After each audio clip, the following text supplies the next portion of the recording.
दुर्गा चालीसा और विंध्येश्वरी चालीसा का पाठ करेंगे। नमो नमो दुर्गे सुकर्णी, नमो नमो अम्बे दुखहरणी, निरंकार है ज्योति तुम्हारी, तिहु लोक फैली उजियारी, शशलीलाट मुख महाविशाला, नेत्रलाल भिक्टी विकराला, रूप माधु को अधिक सुहावे, दरस कर जन अति सुख पावे। तुम संसार शक्ति लय किन्हा, पालन हेतु अनधन दीना, अन्नपूर्णा हुई जगपाला, तुम ही आदि सुंदरी बाला, प्रलय काल सब नाशन हारी, तुम गौरी शिव शंकर प्यारी। शिव योगी तुम्हारे गुण गावे, ब्रह्मा विष्णु तुम्हें निध्यावे, रूप सरस्वती को तुम धारा, दे सुबुद्धि ऋषि मुनि उबारा, धरा रूप नरसिंह को अम्बा, प्रगट भई फाड़ के खंबा, रक्षा करी प्रहलाद बचायो, हिरणा कुश को स्वर्ग पठायो, लक्ष्मी रूप धरो जगमाही, श्री नारायण अंक समाही, क्षीर सिंधु में करत विलासा, दया सिंधु दीजिए मनासा, हिंगलाज में तुम्ही भवानी, महिमा अमित न जात बेखानी।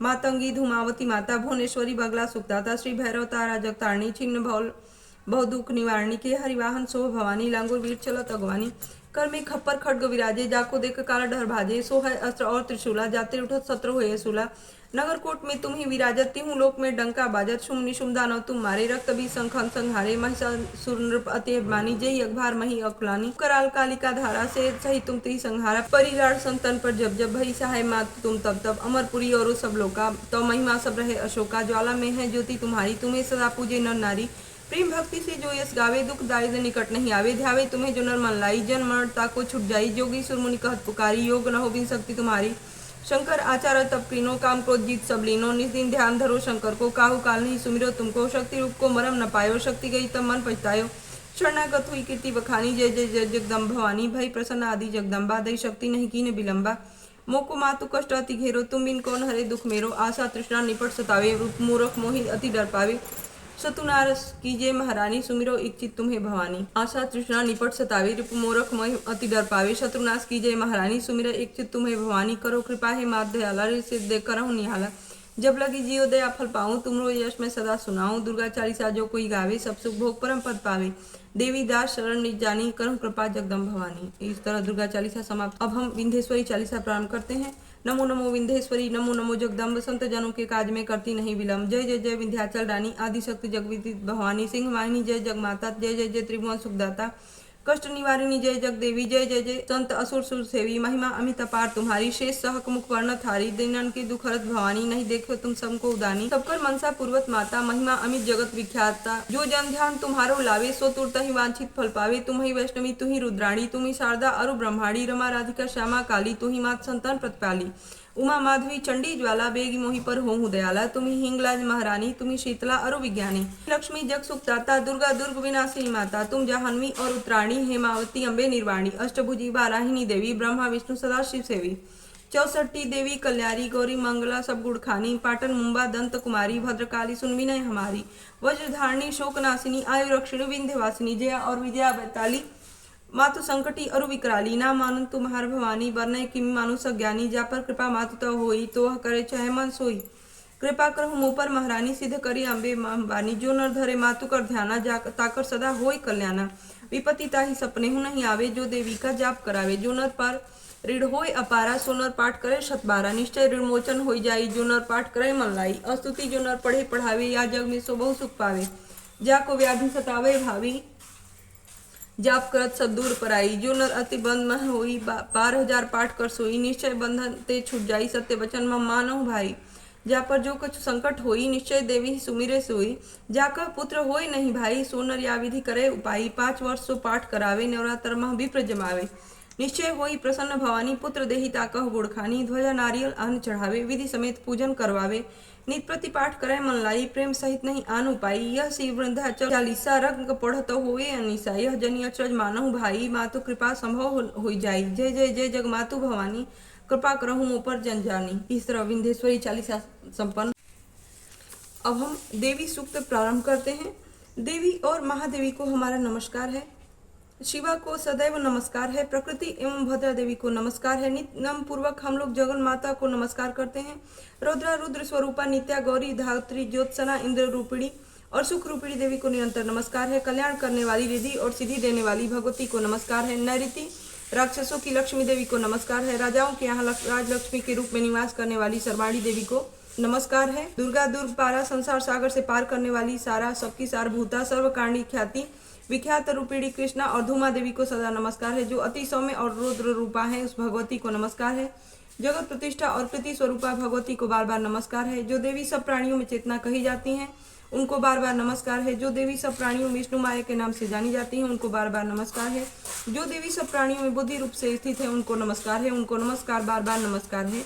जो देवी सभी प्राणियों में निद्रा रूप में स्थित है उनको नमस्कार है, उनको नमस्कार है, उनको बार बार नमस्कार है। जो देवी सभी प्राणियों में क्षुधा रूप में स्थित है उनको नमस्कार, उनको नमस्कार, उनको बार बार नमस्कार है। जो देवी सब प्राणियों में छाया रूप से स्थित है उनको नमस्कार, उनको नमस्कार, उनको बार बार नमस्कार है। जो देवी सब प्राणियों में क्षमा रूप में स्थित है उनको नमस्कार, उनको नमस्कार, उनको बार बार नमस्कार है। जो देवी सब प्राणियों में तृष्णा रूप में स्थित है उनको नमस्कार, उनको नमस्कार, उनको बार बार नमस्कार है। जो देवी सब प्राणियों में शांति रूप में स्थित है उनको नमस्कार, नमस्कार, बार बार नमस्कार है। जो देवी सब प्राणियों में जाति रूप में स्थित है उनको नमस्कार, उनको नमस्कार, उनको बारंबार नमस्कार है। जो देवी सब प्राणियों में लज्जा रूप में स्थित है उनको नमस्कार, उनको नमस्कार, उनको बारंबार नमस्कार है। जो देवी सब प्राणियों में श्रद्धा रूप में स्थित है उनको नमस्कार, नमस्कार, बार बार नमस्कार है। जो देवी सब प्राणियों में कांति रूप में स्थित है उनको नमस्कार, उनको नमस्कार, उनको बारंबार नमस्कार है।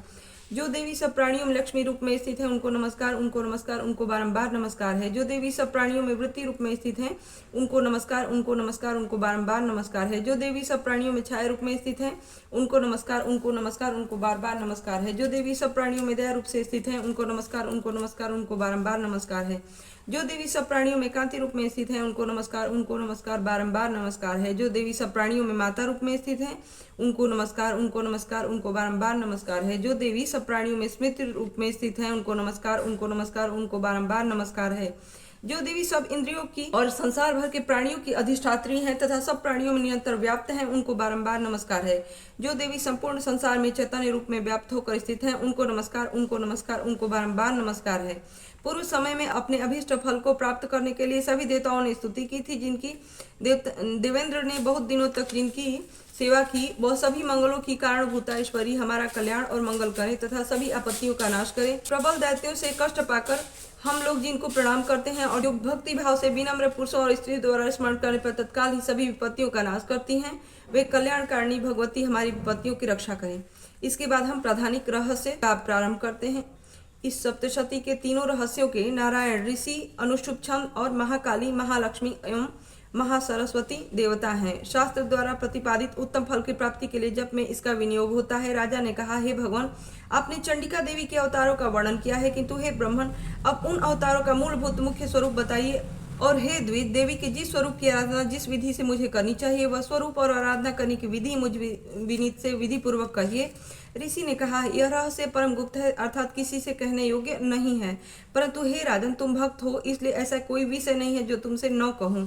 सबकी आदि रूपा सत्व रजतम गुण वाली परमेश्वरी जो है महालक्ष्मी है, वे लक्ष्य हैं और अलक्ष्य स्वरूपा हैं तथा संपूर्ण जगत में व्याप्त हैं। हे राजन, वह हाथों में बिजौरे का फल, गदा, खेट और पान पात्र तथा सिर पर नागलिंग और योनि धारण करती हैं। वह तपाए हुए स्वर्ण के समान कांति वाली, तपाए हुए सोने के सुंदर आभूषणों को धारण किए हुए देवी अपने तेज से संपूर्ण आकाश को परिपूर्ण करती हैं। उस परमेश्वरी ने संपूर्ण संसार को शून्य देखकर केवल तमोगुण से एक दूसरा श्रेष्ठ रूप धारण किया है। वह काजल के ढेर के समान कांति वाली, दाढ़ों से शोभायमान सुंदर मुख वाली, विशाल नेत्रों से शोभित तथा पतली कमर वाली स्त्री रूपा है।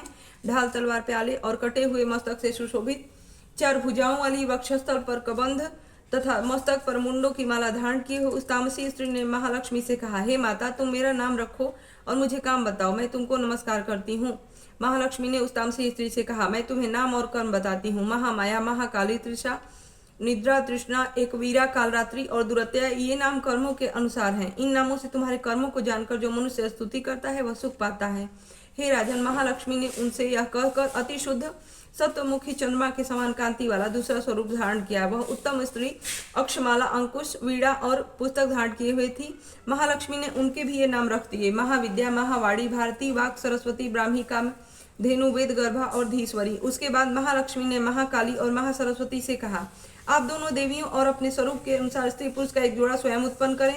महालक्ष्मी ने उन दोनों से कहकर हिरण्य गर्भ सुंदर कमल पर बैठा हुआ स्त्री पुरुष का एक जोड़ा स्वयं उत्पन्न किया। इसके बाद माता महालक्ष्मी ने पुरुष को ब्राह्मण, विरंची तथा धाता इस प्रकार संबोधित करके पुकारा और स्त्री को श्री, पद्मा, कमला, लक्ष्मी इत्यादि नामों से पुकारा। महाकाली, महासरस्वती ने भी स्त्री पुरुष के जोड़े उत्पन्न किए। हे राजन, उनके भी स्वरूप और नाम को कहती हूँ। महाकाली ने नीलकंठ, रक्त बाहु, श्वेतांग तथा चंद्रशेखर मल और एक गौरी स्त्री को उत्पन्न किया। पुरुष के रुद्र, शंकर, स्थाणु, कपर्दी और त्रिलोचन तथा स्त्री को त्रैविद्या, कामधेनु, भाषा, अक्षरा और स्वरा नाम दिए।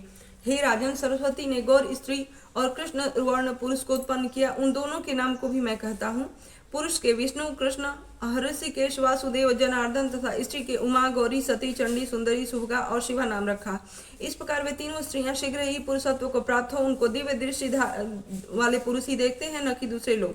हे राजन, महालक्ष्मी ने त्रय विद्या स्वरूपा सरस्वती को पत्नी के रूप में ब्रह्मा को समर्पित किया तथा वर देने वाले गौरी को शंकर एवं लक्ष्मी को भगवान वासुदेव के लिए समर्पित किया। ब्रह्मांड ने सरस्वती के साथ मिलकर ब्रह्मांड का सृजन किया और ककंद भगवान रुद्र ने गौरी के साथ मिलकर उसे भेदन किया। हे राजन, उस ब्रह्मांड से महत्व आदि तेज तत्व और एवं स्थावर जंगम रूप महाभूतात्मक संपूर्ण जगत उत्पन्न हुआ। भगवान विष्णु ने लक्ष्मी के साथ उस जगत का पालन किया, लेकिन महादेव ने गौरी के साथ उसका संहार किया। हे महाराज, महालक्ष्मी सर्वसत्वमय ईश्वरी हैं। वे निराकार होते हुए भी साकार हैं, अतः उनके अनेक नाम हैं और वे अपने नामों के सिवा अन्य किसी प्रत्यक्ष आदि प्रमाण से नहीं जानी जा सकती हैं। इसके बाद हम वैकृतिक रहस्य की शुरुआत करते हैं। ऋषि ने कहा, हे राजन, मैंने जिन तामसी, सात्विक और राजसी त्रिगुणा देवी का वर्णन किया है वे सर्वा, चंडिका, दुर्गा, भद्रा और भगवती भी कहलाती हैं। तम गुण वाली महाकाली विष्णु भगवान की योग निद्रा है, जिनकी स्तुति मधु कैटभ के नाश के लिए ब्रह्मा जी ने की थी। वह काजल के समान कांति वाली हैं। उनके 10 मुख, 10 भुजाएं, 10 पैर और 30 विशाल नेत्र हैं। हे राजन, उनके दांत और दाढ़ें चमकती हैं। यद्यपि उनका रूप भयंकर है, तथापि वे भक्तों को रूप, सौभाग्य एवं महती संपदा को देने वाली हैं। वे अपने हाथों में बाण, गदा, शूल, शंख, चक्र, भुसुंडी, परी, धनुष और रुधिर टपकता हुआ सिर धारण करती हैं। वे दुरत्या महाकाली विष्णु जी की माया है, जिनकी आराधना करने से चराचर जगत वश में हो जाता है, जो संपूर्ण देवताओं के शरीर से उत्पन्न हुई हैं। वे अतुल कांति वाली महिषमर्दिनी तथा 3 गुणों वाली साक्षात महालक्ष्मी हैं। उनका मुख श्वेत, भुजाएं नीली, स्तन मंडल श्वेत, कटी और चरण लाल एवं जांघें नीली हैं। वे उत्कट मद वाली हैं। उनका जघन विचित्र है और वे चित्र विचित्र मालाएं, वस्त्र और आभूषणों को धारण करती हैं। वे विचित्र लेपन करती हैं। वे रूप लावण्यवती और सौभाग्यवती हैं। यद्यपि उनकी भुजाएं असंख्य है, तथापि उनको 18 भुजाओं वाली मानकर पूजा करनी चाहिए। अब उनको दाहिनी ओर के निचले हाथों से लेकर बाईं ओर के निचले हाथों तक क्रमशः जो शस्त्र हैं उनका वर्णन किया जाता है। उनके हाथों में अक्षमाला, कमल, बाण, तलवार, वज्र, गदा, चक्र, त्रिशूल, फरसा, शंख, घंटा, फांसी, शक्ति, दंड, ढाल, धनुष, पानपात्र और कमंडल शोभित है। वे कमल पर बैठी हुई हैं। हे राजन, जो मनुष्य इस सर्वदेवमयी ईश्वरी महालक्ष्मी की पूजा करता है वह सब मनुष्यों और देवताओं का स्वामी होता है। हे नृप, जो गौरी की देह से उत्पन्न हुई है और सत्वगुण प्रधान है, वह शून्य शुम असुरों को मारने वाली साक्षात सरस्वती हैं। सरस्वती की 8 भुजाएं हैं और वह बाण, मूसल, शुक्र, शूल, चक्र, शंख, घंटा, हल तथा धनुष को धारण करती हैं। जो निशुम का मर्दन और शुम का संहार करने वाली सरस्वती हैं। वे भक्ति पूर्वक पूजित होने पर सर्वज्ञता प्रदान करती हैं। हे राजन, मैंने मूर्तियों के इन स्वरूपों को तुमसे कहा। अब जगन माताओं की अलग अलग उपासना सुनो। जब महालक्ष्मी का पूजन करें तब दाहिनी और बाईं ओर क्रम से महाकाली तथा महासरस्वती का पूजन करें और पृष्ठ भाग में तीनों युगल देवताओं की पूजा करनी चाहिए। मध्य में सरस्वती के साथ ब्रह्मा का, दक्षिण में गौरी के साथ रुद्र का और उत्तर में लक्ष्मी के साथ ऋषिकेश का पूजन करें। इनके सामने आगे कही हुई 3 देवियों का पूजन करें। मध्य में अर्थात महालक्ष्मी के सामने 18 भुजी लक्ष्मी का और उनके वाम भाग में अर्थात महाकाली के सामने 10 मुखी महाकाली का और दक्षिण भाग में महासरस्वती का सप्रेम पूजन करें।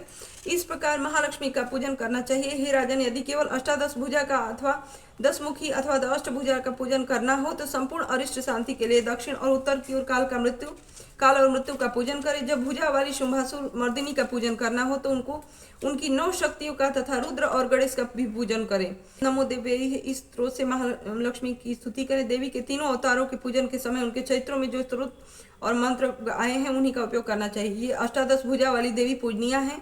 यही महिषासुर मर्दिनी, महालक्ष्मी, महाकाली और महासरस्वती हैं। यही पूरे पापों की ईश्वरी और संपूर्ण लोकों की महेश्वरी हैं। जो पुरुष महिषासुर मर्दिनी का पूजन करता है वह संसार का स्वामी होता है। तीनों लोकों को धारण करने वाली और भक्तों पर दया करने वाली चंडिका का आभूषण, पुष्प, धूप, दीप, नैवेद्य और अनेक प्रकार के भक्ष्य पदार्थों से पूजन करना चाहिए। हे रुधिर मिले हुए मांस की बलि से तथा मदिरा से भी पूजी करना चाहिए, किंतु मांस, बलि आदि से देवी का पूजन ब्राह्मणों को छोड़कर बताया गया है। हे राजन, ब्राह्मणों के लिए कहीं भी मांस मध्य से पूजा विधान नहीं है। प्रणाम, आचमनीय, चंदन, सुगंध, कपूर और तांबूल से भक्ति पूर्वक पूजन करना चाहिए। देवी के आगे वाम भाग में कटे हुए सिर वाले ईश्वरी द्वारा मोक्ष को प्राप्त हुए महासुर महिष का पूजन करें। दक्षिण की ओर अग्र भाग में समग्र धर्म रूप ईश्वर एवं चराचर को धारण करने वाले देवी के वाहन सिंह की पूजा करें और बुद्धिमान पुरुष एकाग्रचित्त होकर हाथ जोड़कर इन चरित्रों की स्तुति करें। यदि समय न मिले तो केवल मध्यम चैत्र से ही स्तुति करें, किंतु केवल प्रथम या उत्तम चैत्र को पाठ न करें। आधे चैत्र का भी पाठ नहीं करना चाहिए, ऐसा करने से निसंदेह विघ्न होता है। स्तोत्र और मंत्रों से जगदम्बा की स्तुति करें और प्रदक्षिणा तथा नमस्कार करके हाथ जोड़कर सावधान होकर जगद्धात्री से बार बार क्षमा मांगे। सप्तशती स्तोत्र के प्रत्येक मंत्र अथवा महालक्ष्मी स्तोत्र के प्रत्येक मंत्र द्वारा तिल, घी और खीर की आहुति दें। फिर सावधान होकर नाम और पदों से देवी का पूजन करें। उसके बाद एकाग्रचित्त होकर हाथ जोड़कर आत्मा में प्राणों को रोककर नम्रता से बहुत देर तक चंडिका देवी का ध्यान करें और उन्हीं में तन्मय हो जाएं। इस प्रकार जो मनुष्य भक्ति पूर्वक परमेश्वर का प्रतिदिन पूजन करता है वह अभीष्ट सुख का भोजन करके अंत में देवी के लोक में जाता है। जो पुरुष भक्तों पर दया करने वाली चंडिका का प्रतिदिन पूजन नहीं करता, परमेश्वरी उसके पुण्यों को विफल करके उसे जन्म भर दुख शोक में भस्म करती हैं। इसलिए हे राजन, तुम संपूर्ण लोकों की महेश्वरी चंडिका का शास्त्रोक्त विधि से पूजन करो, उनसे ही तुम्हें सुख मिलेगा। इस तरह से संपन्न होता है। मूर्ति रहस्य प्रारंभ करते हैं। ऋषि ने कहा, हे राजन, भगवती नंदा नाम की देवी जो नंद से उत्पन्न होंगी, उनकी भक्ति पूर्वक स्तुति और पूजा करने से मनुष्य तीनों लोगों को वश में कर लेता है।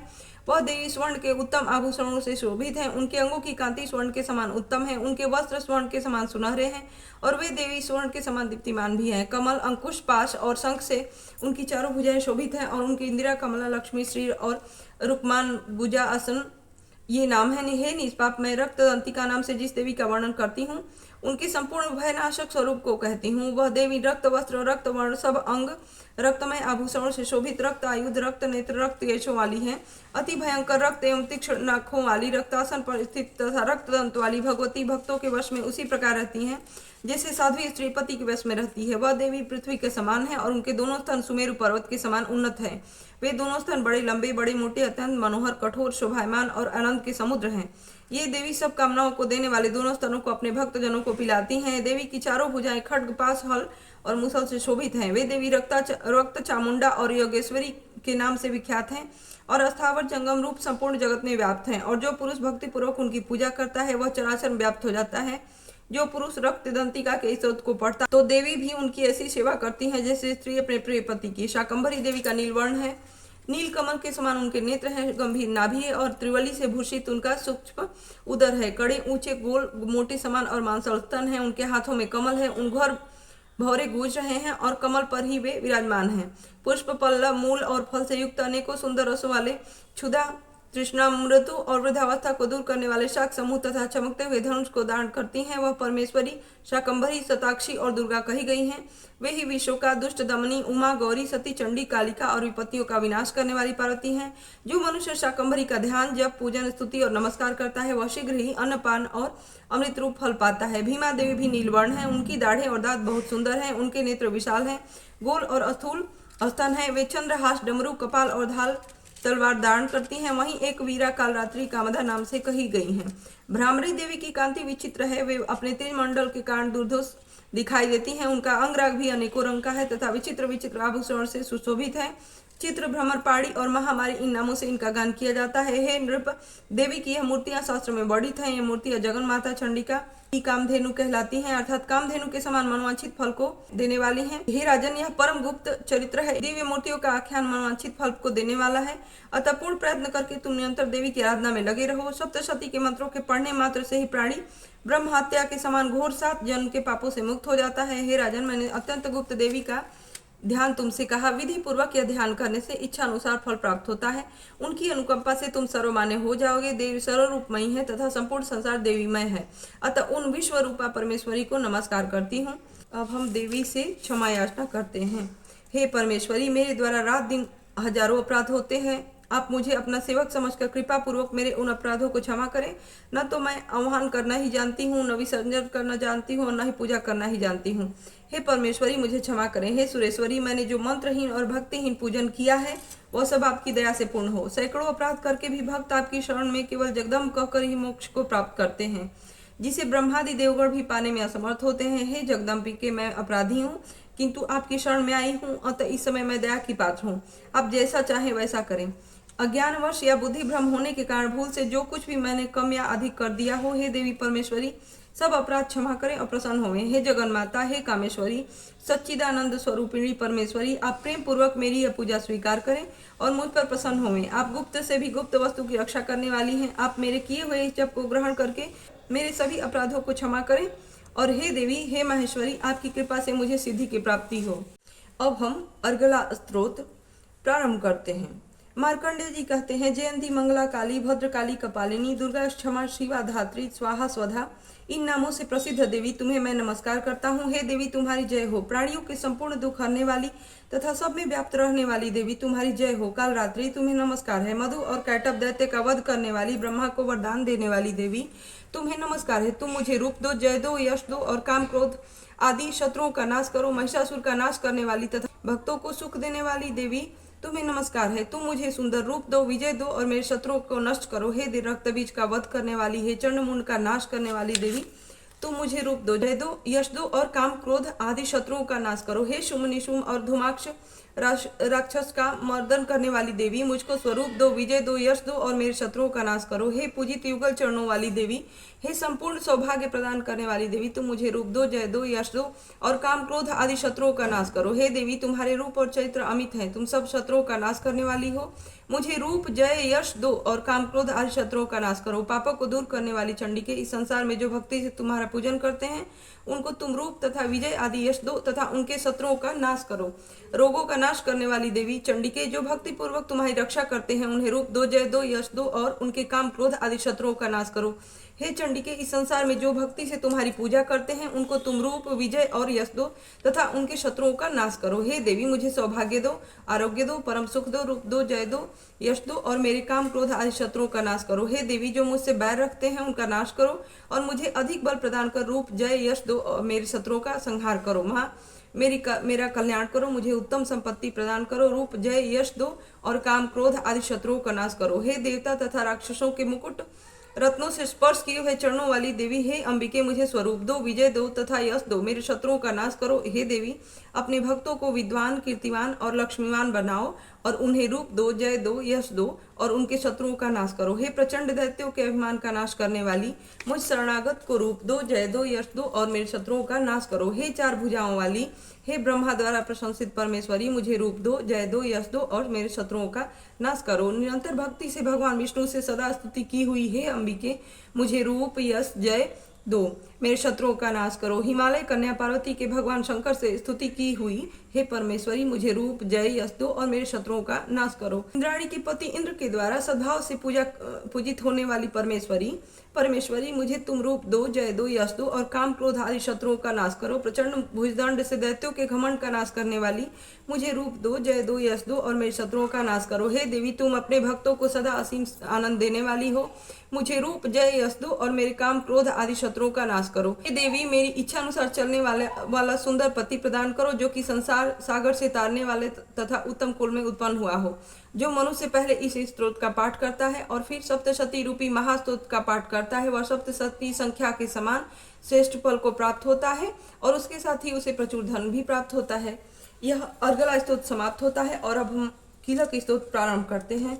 महर्षि श्री मार्कंडेय जी बोले, निर्मल ज्ञान रूपी शरीर धारण करने वाले, वेद त्रयी रूप दिव्य नेत्रों वाले, जो कल्याण प्राप्ति के हेतु हैं तथा अपने मस्तक पर अर्चन धारण करने वाले हैं, उन भगवान शंकर को नमस्कार है। जो मनुष्य इन कीलक मंत्रों को जानता है वही पुरुष कल्याण को प्राप्त करता है। जो मंत्रों का जाप करके केवल सप्तशती स्त्रोत से ही देवी की स्तुति करता है, उसको इससे ही देवी की सिद्धि हो जाती है। उन्हें अपने कार्य की सिद्धि के लिए दूसरे की साधना करने की आवश्यकता नहीं रहती।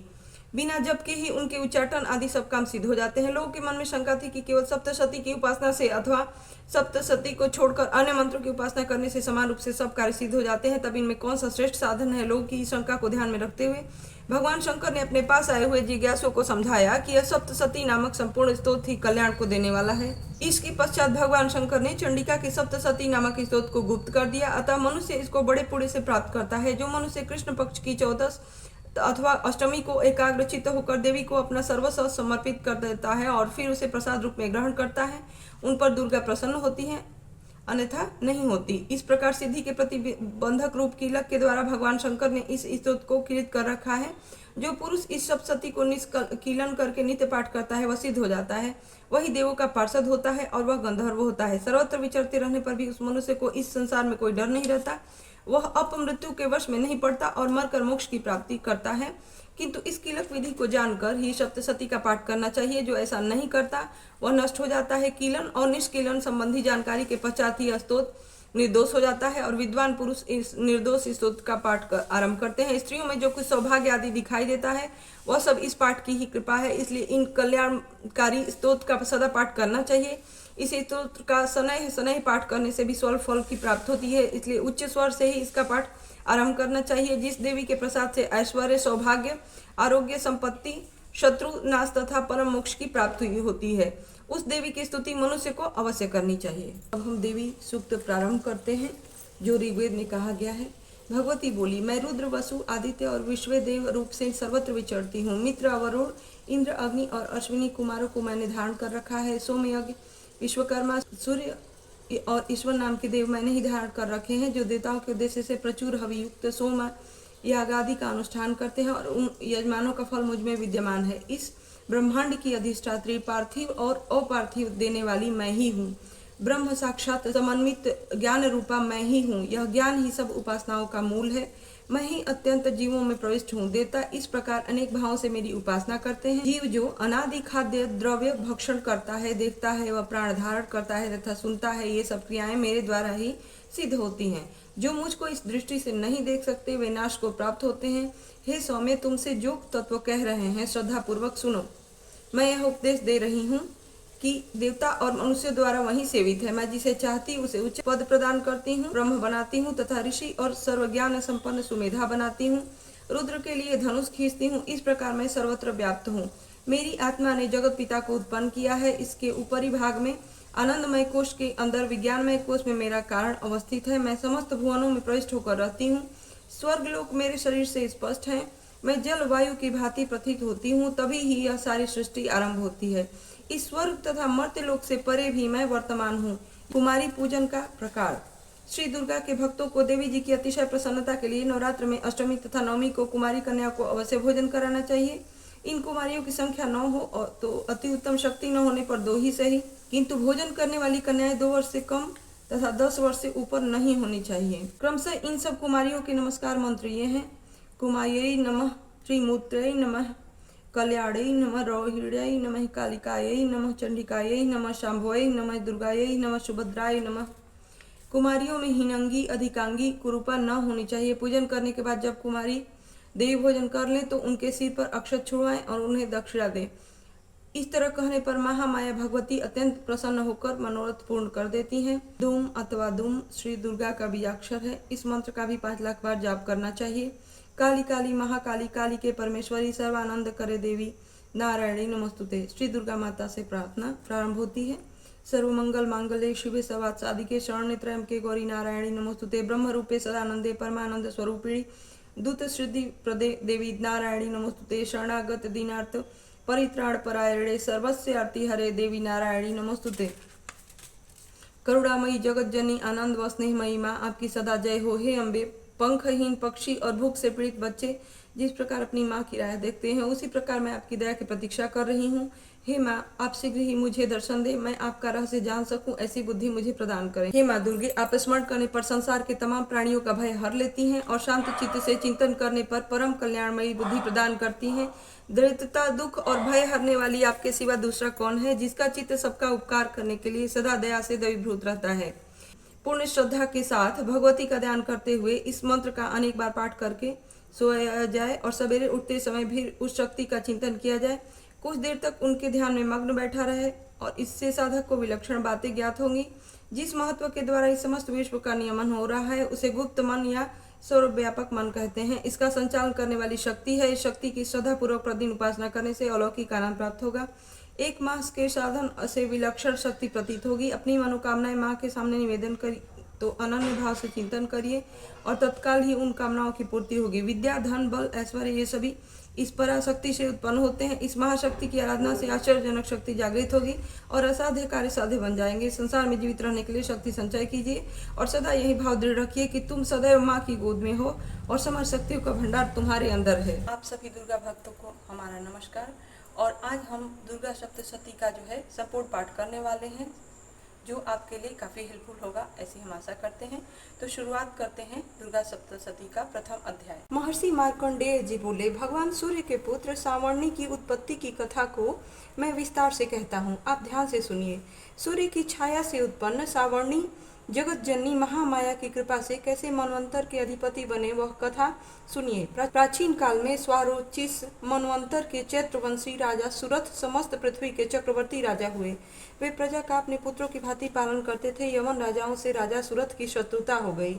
दुष्ट दनन राजा सुरथ से उनका भयंकर युद्ध हुआ और थोड़ी सेना होने से यवन राजाओं ने सुरथ को हरा दिया। तदनंतर राजा अपने नगर में आ राज्य करने लगे, तो भी अन्य शत्रु राजाओं ने राजा सुरथ पर चढ़ाई कर दी और नगर में दुराचारी मंत्रियों ने राजा का कोष, सेना तथा समस्त वस्तुएं छीन ली। तब राजा सुरथ हार कर अकेले ही घोड़े पर सवार हो शिकार खेलने के बहाने घोर जंगल में चला गया।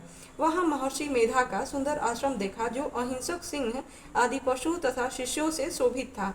वहां बैठे हुए महर्षि मेधा को राजा सुरथ ने नमस्कार किया और मुनि से उचित सत्कार पाकर उसी आश्रम में रहा। कुछ काल के बाद फिर वह अपने राज्य तथा प्रजा की चिंता में विचरने लगा कि जिस राज्य को मेरे पूर्वजों ने भली भांति चलाया और प्रजा का पालन किया, वह आज मुझसे चला गया। वे दुष्ट मंत्री राज्य का पालन धर्म नीति के अनुसार कर रहे होंगे या नहीं, और मेरा मुख्य हाथी भी दुश्मनों के वश में हो जाने से क्या क्या कष्ट भोगता होगा। जो आज्ञाकारी नौकर नित्य प्रसन्नता से धन और भोजन प्राप्त करते थे, अब उन दुष्ट राजाओं के आश्रय में रहकर कष्ट पाते होंगे। मंत्री राज्य के धन को कुमार्ग में व्यर्थ ही अपव्यय करते होंगे। जो धन मेरे पूर्वजों ने बड़े कष्ट से संग्रह किया था, सो नष्ट हो गया होगा। इस प्रकार वह राजा राज्य की सभी बातों की चिंता करने लगा। कुछ समय पश्चात एक दिन राज आश्रम के समीप एक वैश्य को आते देखा, तो राजा ने उससे पूछा कि अरे भाई, तुम कौन हो और यहाँ क्यों आए हो? तुम्हारा मलिन मुख शोकयुक्त क्यों दिखाई देता है? इस प्रकार राजा सूरथ की बातों को सुनकर उस समाधि नाम के वैश्य ने राजा सूरथ से कहा कि हे राजन, मैं समाधि नाम का वैश्य हूँ। मेरा जन्म धनवान कुल में हुआ है। मेरे दुष्ट स्त्री पुत्र आदि ने मुझे धन के लोभ में घर से निकाल दिया है, मेरा धन छीन लिया है और मैं धन स्त्री पुत्र से रहित हूँ। अब मैं अकेला दुखी होकर इस वन में आया हूँ। मेरे स्त्री और बंधुओं का कुछ पता नहीं। अपने स्त्री पुत्र तथा स्वजनों की परिस्थिति को नहीं जानता कि वे इस समय अपने स्थान पे सुखी हैं या दुखी। मैं यह भी नहीं जानता कि मेरे पुत्र सदाचारी हैं या व्यभिचारी। राजा बोला, जिन स्त्री पुत्र आदि ने तेरी धन संपत्ति को छीन लिया है, फिर उन्हीं के स्नेह में तेरा मन क्यों जाता है? वैश्य बोला, आपने मेरे विषय में जो बातें कही वे वास्तव में सत्य हैं, परंतु मैं क्या करूं? मेरा चित्त फिर भी उन्हीं में आसक्त होता है। क्या करूं? इन स्वजनों के निर्मोही होने पर भी मेरे मन में उनके प्रति प्रेम है। मार्कंडेय ऋषि बोले, द्विज श्रेष्ठ। तत्पश्चात राजा सूरथ और समाधि वैश्य दोनों मिलकर मेधा मुनि के समीप गए और प्रणाम करके बैठकर मेधा ऋषि के साथ कथा प्रसंग करने लगे। राजा बोला, हे भगवान, मैं आपसे एक बात पूछना चाहता हूँ कि आप कृपा करके बताओ। हे महाराज, मेरा मन वश में नहीं है, इससे मन दुखित है। गए हुए राज्य तथा अन्य सभी स्त्री पुत्र बांधवों की ममता मुझ में अभी तक बनी हुई है। हे मुनि श्रेष्ठ, यह जानते हुए भी मेरा स्नेह उनसे अज्ञानियों की भांति विशेष बढ़ता जाता है और इस समाधि वैश्य को इसके स्त्री पुत्र आदि ने त्याग दिया है तथा इसे घर से बाहर निकाल दिया है। यह भी उनमें अत्यंत आसक्त रहता है। इसी तरह हम दोनों बहुत दुखी हैं। हे महाभाग, उनके दोषों को जानते हुए भी हम दोनों का हृदय उनके प्रति ममता में आसक्त रहता है। इतना ज्ञान होते हुए भी ऐसी ममता क्यों है? हम दोनों को अज्ञानियों की भांति मूर्ता क्यों उत्पन्न हो रही है? महर्षि मेधा ने कहा, समस्त जंतुओं को जानने योग्य ज्ञान होता है। हे महाभाग, सभी प्राणी पृथक पृथक होते हैं। कोई दिन में नहीं देखता तो कोई रात में नहीं देखता और कोई दिन रात में समान रूप से देखता है। पुरुष ज्ञान युक्त है, यह सत्य है, इसमें संदेह नहीं। केवल उनमें ही नहीं, सभी पशु पक्षी मृग आदि में भी मनुष्य की भांति ज्ञान होता है। यह स्थूल ज्ञान होता है। जैसे मनुष्यों में आहार आदि की इच्छा उत्पन्न होती है, वैसे ही पशु पक्षी आदि को भी आहार विहार निद्रा मैथुन आदि की इच्छा होती है। भूखे होने पर भी ममतावश अपने बच्चों को चोंच में स्नेह से चुगी देकर प्रसन्न होते हैं। हे राजन, मनुष्य भी अपने पुत्र पौत्रों से इसी भांति बर्ताव करते हैं। वह पालन पोषण करते हैं कि जब हमारी वृद्धावस्था आवेगी तब हमारा भी पालन पोषण वे करेंगे। क्या यह तुम नहीं देखते कि पुत्रादि इनका भरण पोषण न भी करे तो भी माता पिता करते ही हैं, क्योंकि विश्व की स्थिति को रखने वाली महामाया के प्रभाव से वे मोह के गड्ढे में डाल दिए गए हैं। इसमें कोई आश्चर्य नहीं, क्योंकि यह भगवान विष्णु की योग निद्रा है। जिससे संसार मोहित हो जाता है, यही भगवान की महामाया है। वह भगवती देवी बड़े ज्ञानियों के चित्त को जबरदस्ती खींचकर मुंह में डाल देती हैं। इस देवी ने ही चराचर विश्व को उत्पन्न किया है, और यही देवी प्रसन्न होकर भक्तों को वरदान देती हैं, जिससे मुक्ति मिलती है। वही मुक्ति की परम हेतु और सनातनी ब्रह्म ज्ञान स्वरूप विद्या है। राजा बोले, हे भगवान, आप जिसे महामाया कहते हैं वह कौन सी देवी है? वह कैसे उत्पन्न हुई और उनका क्या कार्य है? उनका स्वभाव, स्वरूप, उत्पत्ति आदि के विषय में मैं सुनना चाहता हूँ, सो आप सभी वृत्तांत मुझे सुनाइए। ऋषि ने कहा, वह देवी नित्य हैं और सब चराचर में व्याप्त हैं, तथापि उनकी उत्पत्ति अनेक भांति से हुई। उस कथा को तुम मुझसे सुनो। वह भगवती देवताओं की कार्य सिद्धि के लिए उत्पन्न होती है, और वह अजन्मा उत्पन्ना कहलाती है। जब भगवान विष्णु संपूर्ण विश्व को त्याग अंत में जल ही जल करके योग निद्रा में शीर्ष शैया पर शयन कर रहे थे, उस समय विख्यात मधु और कैटभ नाम के दो घोर असुर भगवान विष्णु के कान के मैल से पैदा होकर ब्रह्मा जी को मारने को तैयार हो गए। ब्रह्मा विष्णु भगवान के नाभि कमल पर स्थित थे। उन दोनों भयंकर असुरों को मारने को आते देखकर, भगवान विष्णु को सोते हुए देखकर ब्रह्मा जी योग निद्रा की प्रसन्नता अर्थ एकाग्र मन से स्तुति करने लगे, कि जिससे कि भगवान विष्णु के नेत्रों से भगवती योग माया अपना प्रभाव हटा ले और भगवान जाग पड़े। वह योग माया विश्वेश्वरी, जगन माता, स्त्री स्थिति संहार करने वाली, भगवान विष्णु की अतुल तेज वाली निद्रा स्वरूप अनुपम शक्ति है। ब्रह्मा जी बोले, हे महामाये, तुम स्वतः देवताओं का पालन करने वाली हो, तुम स्वतः पितृश्वरी का पोषण करने वाली हो, तुम वशटकार स्वर इंद्र के यज्ञ का हिस्सा पहुंचाने वाली हो, अमृत भी तुम ही हो, अक्षरों में स्वर तुम ही हो, तथा नित्य अर्धमात्रा तुम ही हो। हे देवी, तुम ही संध्या, सावित्री और संसार की जननी हो, और हे मातेश्वरी, विश्व को उत्पन्न, पालन और संहार करने वाली आप ही हो। आप ही महाविद्या, महामाया, महामेधा, महास्मृति और महामुहा, महादेवी, महासुरी हो। आप ही समस्त चराचर के तीन गुणों सत्व रज तम को उत्पन्न करने वाली प्रकृति हो। आप ही कालरात्रि, प्रलय स्वरूपा, महारात्रि तथा दारुण मोहरात्रि हो। आप खड्ग, शूल, घोर, गदा, चक्र, शंख, धनुष, बाण, भूसुंडी, परिधि आदि अस्त्र शस्त्रों को धारण करने वाली हो। हे देवी, आप ही सौम्यता हो तथा संसार में आप ही अति सुंदर हो। पर और अपरों में श्रेष्ठ आप ही परमेश्वरी हो, जो इस विश्व की रचना और पालन और संहार करते हैं। उस भगवान विष्णु को आपने अपनी निद्रावश कर लिया है। फिर भला बतलाइए, कौन आपके प्रार्थना करने में समर्थ है, जबकि आपने भगवान विष्णु ईशान तथा मुझसे यह शरीर ग्रहण कर लिया है।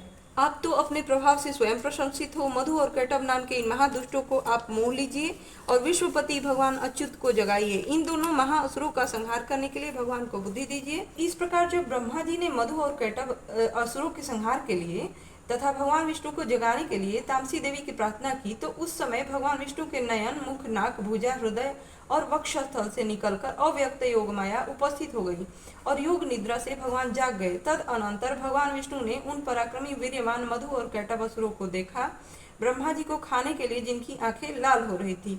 तब भगवान विष्णु ने से शय्या से उठकर उन असुरों से 5000 वर्ष बाहु युद्ध किया। अति बलशाली महाउन्मत्त दोनों असुरों को महामाया ने मोहित कर रखा था। अतः दुष्टों ने भगवान से कहा कि आप हमसे वरदान मांगो। भगवान ने कहा, यदि तुम मुझ पर प्रसन्न हो तो मेरे हाथ से तुम्हारी मृत्यु हो, और मैं तो केवल यही वर चाहता हूँ। ऋषि ने कहा। इस भांति जब भगवान ने उनसे यह वरदान ले लिया तो वे भगवान से कहने लगे, हमें सर्वत्र जल ही जल दिखाई देता है, इसलिए हे भगवान, हमारा वध उस स्थान पर कीजिए जहाँ पृथ्वी पर पानी न हो। भगवान विष्णु ने शंख, चक्र, गदा धारण किए और उसे तथास्तु कहकर दोनों के सिर अपने जांघों पर रखकर चक्र से काट दिए।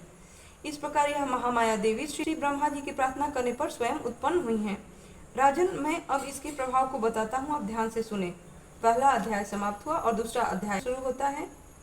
ऋषि बोले, प्राचीन काल में देवता तथा दैत्य में पूरे 100 वर्ष तक युद्ध होता रहा। उस समय दैत्यों का स्वामी महिषासुर था एवं देवताओं के स्वामी इंद्र थे। उस संग्राम में देवताओं की सेना महाबली दैत्यों से हार गई। तब सभी देवताओं को जीतकर महिषासुर इंद्र बन बैठा। हार खाकर सभी देवता ब्रह्मा जी को अग्रणी बनाकर वहां गए जहां विष्णु तथा शंकर विराज रहे थे। वहां पर देवताओं ने महिषासुर के सभी उपद्रव एवं अपनी पराभव आदि का पूरा पूरा वृत्तांत कह सुनाया। उन्होंने कहा, महिषासुर ने तो सूर्य, अग्नि, पवन, चंद्रमा, यम तथा वरुण इस प्रकार अन्य सभी देवताओं के अधिकार छीन लिए। स्वयं ही सबका अधिष्ठाता बन बैठा है। उसने सभी देवताओं को स्वर्ग से निकाल दिया है। महिषासुर महादुरात्मा है। देवता पृथ्वी पर मृतकों की भांति विचर रहे हैं। प्रभु, हम लोग आपकी शरण में आए हैं, उसके वध का कोई उपाय विचारिए। इस प्रकार मधुसूदन तथा महादेव जी ने देवताओं के वचन सुने। क्रोध से उनकी भौहें तन गई। तब भगवान विष्णु के मुख से एक महान तेज प्रकट हुआ। इस प्रकार ब्रह्मा तथा शंकर के मुख से भी तेज प्रकट हुआ। दूसरे इंद्र आदि देवताओं शरीर से महान तेज प्रकट हो आया। सभी तेज मिलकर एक हो गए। वह तेज पुंज इतना उग्र था जैसे कि जलता हुआ पर्वत हो। देवताओं ने देखा कि उसकी ज्वालाएं सभी दिशाओं में फैल रही हैं। जब वह एक हुआ तो नारी के रूप में आ गया। उसके प्रकाश से तीनों लोक भर गए। महादेव जी के तेज से उसका मुख प्रकट हुआ। यम के तेज से उसके केश हुए। विष्णु के तेज से उस देवी की भुजाएं प्रकट हुई। चंद्रमा से दोनों स्तन। इंद्र के तेज से उसका कटी प्रदेश। वरुण के तेज से जंघा व उरुस्थल। पृथ्वी के तेज से नितंबों का प्रादुर्भाव हुआ। ब्रह्मा के तेज से दोनों चरण। सूर्य के तेज से चरणों की अंगुलियां। वसुओं के तेज से हाथों की अंगुलियां। कुबेर के तेज से नासिका का आविर्भाव हुआ। उसके दांत तो प्रजापति के तेज से प्रकट हुए। अग्नि के तेज से 3 नेत्र प्रकट हुए। दोनों संध्याओं से दोनों भौहें। वायु के तेज से दोनों कान उत्पन्न हुए। इसी प्रकार दूसरे देवगणों के तेज से भगवती का जन्म हुआ। तब समस्त देवताओं के तेज पुंज से प्रकट हुई देवी जी को देख महिषासुर से पीड़ित सभी देवता प्रसन्न हुए। को महादेव ने उस देवी को अपने त्रिशूल से शूल निकाल कर दे दिया। श्री विष्णु जी ने अपने सुदर्शन चक्र से प्रकट करके सुदर्शन चक्र दिया। वरुण ने शंख तथा अग्नि ने उसे शक्ति दी। मारुति ने धनुष दिया और बाणों से भरपूर 2 तरकस दिए। देवराज इंद्र ने अपने वज्र से वज्र दिया। फिर सहस्त्र नेत्र इंद्र ने ऐरावत हाथी से घंटा दिया। यमराज ने कालदंड प्रदान किया। सागरपति ने रुद्राक्षमाला अर्पित की। ब्रह्मा ने कमंडलू भेंट किया। सूर्य ने भगवती के रोमकूपों में अपनी किरणें प्रदान की। काल ने तलवार तथा उत्तम ढाल अर्पण की। क्षीर सागर ने हार तथा कभी पुराने न होने वाले 2 वस्त्र भेंट किए। इस प्रकार चूड़ामणि, दिव्य कुंडल तथा 2 कड़े भी भेंट किए तथा चमकता हुआ अर्धचंद्र, सभी भुजाओं के लिए बाजूबंद, चरणों के लिए नूपुर, कंठ के लिए सर्वोत्तम कठुला भेंट किया। इसी प्रकार सभी अंगुलियों के लिए रत्न जड़ित मुद्रिकाएं प्रदान की। विश्वकर्मा ने निर्मल परशु भेंट की और अनेक रूपों वाले अस्त्र, अभेद्य कवच, मस्तक तथा गले में धारण करने योग्य कभी न कुमलाने वाली कमलों की माला दी। जलधि ने उन्हें बहुत सुंदर कमल दिया। हिमाचल ने वाहन के लिए सिंह और भी अनेक प्रकार के रत्न भेंट किए। कुबेर ने पात्र दिया। सभी नागों के स्वामी शेष जी ने महामणियों से सुशोभित नागहार दिया, जो शेष जी इस पृथ्वी को धारण किए हुए हैं। इसी प्रकार दूसरे देवताओं ने विभूषण तथा आयुधों के द्वारा देवी जी का सत्कार किया। तब तो भगवती ने अट्टहास करके ऊंचे स्वर से गर्जना की। उनके भयानक नाद से सारा आकाश भर गया। तब देवगण प्रसन्न होकर उस सिंह वाहिनी देवी का जय जयकार करने लगे। मुनियों ने भक्ति भाव से नम्र होकर देवी जी की स्तुति की। इधर देवताओं के शत्रुओं ने जब सारे त्रिलोक को क्षोभग्रस्त देखा, तब तो वे अपनी सारी सेना को कवच आदि से तैयार कराकर अस्त्र शस्त्र लेकर झटपट उठ खड़े हुए। महिषासुर क्रोध में आकर बोला, अरे यह क्या हो रहा है। इतना कहकर सभी दैत्यों के साथ घिरकर उस सिंहनाद की ओर भागा। वहां जाकर उन्होंने 3 लोगों को अपने तेज से प्रकाशित करती हुई देवी को देखा, जिस देवी के चरणों के भार से पृथ्वी दबी जा रही थी। माथे के किरीट मुकुट से आकाश पर रेखाएं पड़ती जा रही थी। उसके धनुष के टंकार से 7 पाताल क्षोभग्रस्त थे। हजारों भुजाओं से सभी दिशाओं को ढांपकर देवी खड़ी हुई थी। उन देवी जी के साथ उन दैत्यों का युद्ध आरंभ हो गया। नाना प्रकार के अस्त्रों शस्त्रों का प्रहार करने लगे। उनसे सभी दिशाएं भर गई। महिषासुर का सेनापति उस समय छिछुर नाम का एक महान दैत्य था। देवी जी के साथ उसी का युद्ध हुआ। इस प्रकार अन्य दैत्यों को तथा चतुरंगिणी सेना के साथ लेकर चामर भी युद्ध करने लगा। 60,000 रथियों को साथ लेकर उदग्र महादैत्य भी युद्ध में प्रवृत्त हो गया। महाहनु दैत्य 1 करोड़ रथियों को साथ लेकर लड़ पड़ा। तलवार के समान पैने रोमों वाला असिलोमा नामक दैत्य 5 करोड़ रथियों के साथ युद्ध में आ गया। 60 लाख रथियों से आवृत वास्कल दैत्य युद्ध में उतर पड़ा। पारिवारिक दैत्य हाथी एवं घोड़ों के अनेकों सवारों के समूह से घिरा हुआ करोड़ रथियों के साथ उस युद्ध में युद्ध करने लगा। विडाल दैत्य 5 अरब रथियों को लेकर लड़ने लगा और भी हजारों महादैत्य रथों, हाथियों, घोड़ों से घिरे हुए रथियों को साथ लेकर देवी जी के साथ युद्ध करने लगे। उस रण आंगन में स्वयं महिषासुर भी रथों, हाथियों एवं अश्वों की सेनाओं से घिरा हुआ खड़ा था। तोमर, भिंदीफाल, शक्ति, मूसल, परशु, पट्टी, संग आदि शस्त्रों से युद्ध में देवी जी के साथ युद्ध करने लगे। कुछ दैत्यों ने देवी जी पर शक्तियां छोड़ी और दूसरों ने पास फेंके। तब उस चंडिका देवी ने उन पर अस्त्रों शस्त्रों की वर्षा करके तोड़ डाला। इधर देवी जी का वाहन सिंह भी क्रोध में आ गया। अपनी गर्दन के बाल हिलाता हुआ दैत्यों की सेना में इस प्रकार घूमने लगा जैसे कि वन में अग्नि फैलती जा रही हो। उस युद्ध भूमि में युद्ध करती हुई अंबिका ने जितने श्वास छोड़े वे ही झटपट सैकड़ों हजारों गणों के रूप में परिणत हो गए। प्रकट होकर उन गणों ने खड्ग, भिंदी, फाल, परशु, पट्टिस आदि शस्त्रों से युद्ध आरंभ कर दिया। देवी जी की शक्ति से वृद्धि पाकर वे गण दैत्यों का नाश करने लगे। साथ में दूसरे गण नगाड़े, शंख आदि बजाने लगे। अब हम आज तीसरे अध्याय को शुरू करने वाले हैं, तो चलिए प्रारंभ करते हैं। ऋषि बोले, महाअसुर चिक्षुर सेनापति ने जब यह देखा कि यह सेना तो इस प्रकार मारी जा रही है, तब उसे बड़ा क्रोध उत्पन्न हो गया। स्वयं ही अंबिका के साथ युद्ध करने चल पड़ा। युद्ध में जाकर उसने देवी जी पर बाणों की इस प्रकार वर्षा की जैसे मेघ सुमेरु पर्वत की चोटी पर जलधारा बरसा रहा हो। तब देवी ने उसके बाण समूहों को खेल खेल में ही काट दिया। फिर बाणों द्वारा उसके सारथी और घोड़ों को मार डाला। फिर झटपट उसका धनुष और ऊंची लहराती ध्वजा काट कर गिरा दी। बाणों से उसके अंग बींध डाले। इससे सारथी एवं घोड़े मर चुके थे और धनुष भी कट चुका था। तब वह बिना रथ के पैदल ही तलवार ढाल लेकर देवी की ओर दौड़ा। तेज तलवार से सिंह पर प्रहार कर दिया। फिर देवी जी की बाईं भुजा पर बड़े जोर से प्रहार किया। हे राजन, ज्यों ही उसकी तलवार देवी की भुजा पर पहुंची त्यों ही टूट गई। फिर तो असुर ने क्रोध से आंखें लाल करके शूल पकड़ लिया। भद्रकाली जी पर उस दैत्य ने वह शूल डाल दिया। वह शूल इस प्रकार चमका जैसे कि आकाश से सूर्यमंडल गिर रहा हो। देवी जी ने अपनी ओर आते हुए शूल को देखकर उस पर अपना शूल चला दिया, जिससे उस शूल के सैकड़ों टुकड़े हो गए। उससे चिक्षुर महादैत्य के प्राण भी निकल गए। जब महिषासुर का बलवान सेनापति मर गया, तब देव शत्रु चामर हाथी पर सवार होकर आ पहुंचा। आते ही उसने अंबिका देवी पर शक्ति का प्रहार कर दिया। श्री देवी जी ने हुंकार द्वारा ही मारकर तेजहीन कर उसे नीचे गिरा दिया। अपनी शक्ति को गिरा हुआ देखकर चामर को बड़ा क्रोध आ गया। उसने शूल का प्रहार कर दिया। शूल को भी देवी जी ने बाणों द्वारा टुकड़े टुकड़े कर डाला। तब सिंह भी उछलकर हाथी के मस्तक पर चढ़ बैठा। तब फिर दैत्य के साथ भुजा युद्ध करने लगा। वे दोनों एक दूसरे से लड़ते हुए उस हाथी के नीचे पृथ्वी पर आ गए।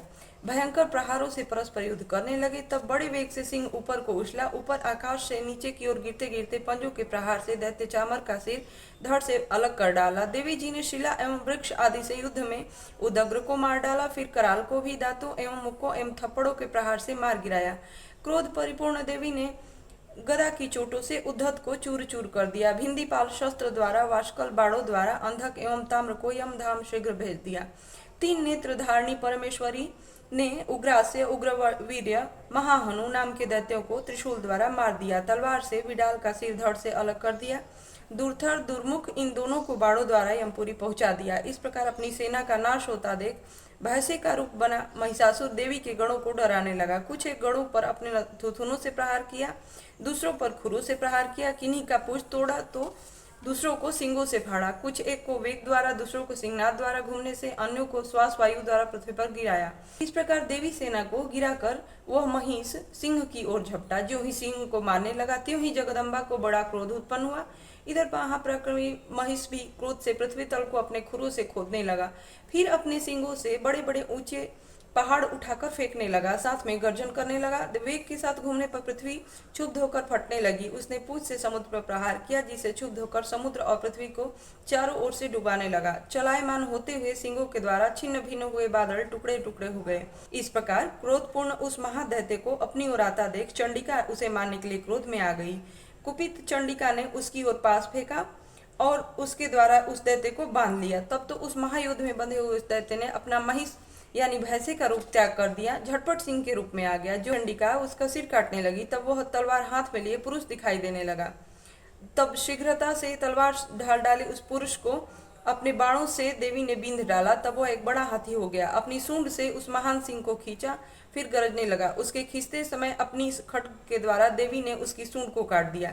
फिर वह महादैत्य भैंसे के रूप में आ गया। इस प्रकार चराचर त्रिलोकों को सताने लगा। उसी समय जगत माता चंडिका क्रोध में आकर फिर उत्तम मधुपान करने लगी और लाल लाल नेत्र करके हंसने लगी। वह दैत्य भी बल पराक्रम के मद में उन्मत्त होकर गरजने लगा। अपने सिंगों से पहाड़ उठाकर देवी की ओर फेंकने लगा। देवी जी ने अपने बाणों के समूह से उसके फेंके हुए पर्वतों को चूर कर दिया। तब सुरापान के मद के कारण लाल लाल मुख वाली चंडिका जी ने कुछ अस्त व्यस्त शब्दों में कहा। देवी ने कहा, रे मूढ़, जब तक मैं मधुपान कर लूं तब तक तू क्षण भर के लिए गरज ले। मेरे द्वारा संग्राम भूमि में तेरा वध हो जाने पर तो शीघ्र ही देवता भी गरजने लगेंगे।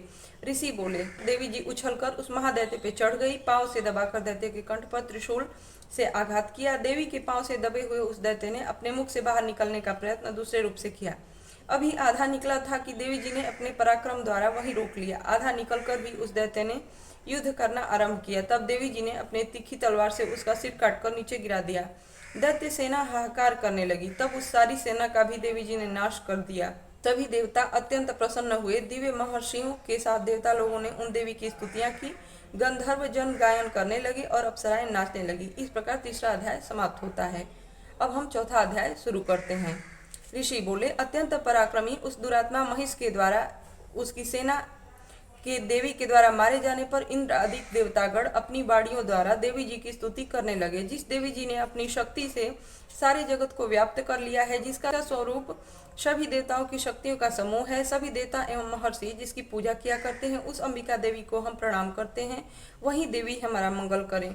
जिसके अतुल प्रभाव एवं बल का भगवान शेषनाग, ब्रह्मा एवं हरि भी वर्णन नहीं कर सकते, वह चंडिका देवी सारे जगत के पालन के लिए तथा अमंगल के भय के नाश का विचार करें।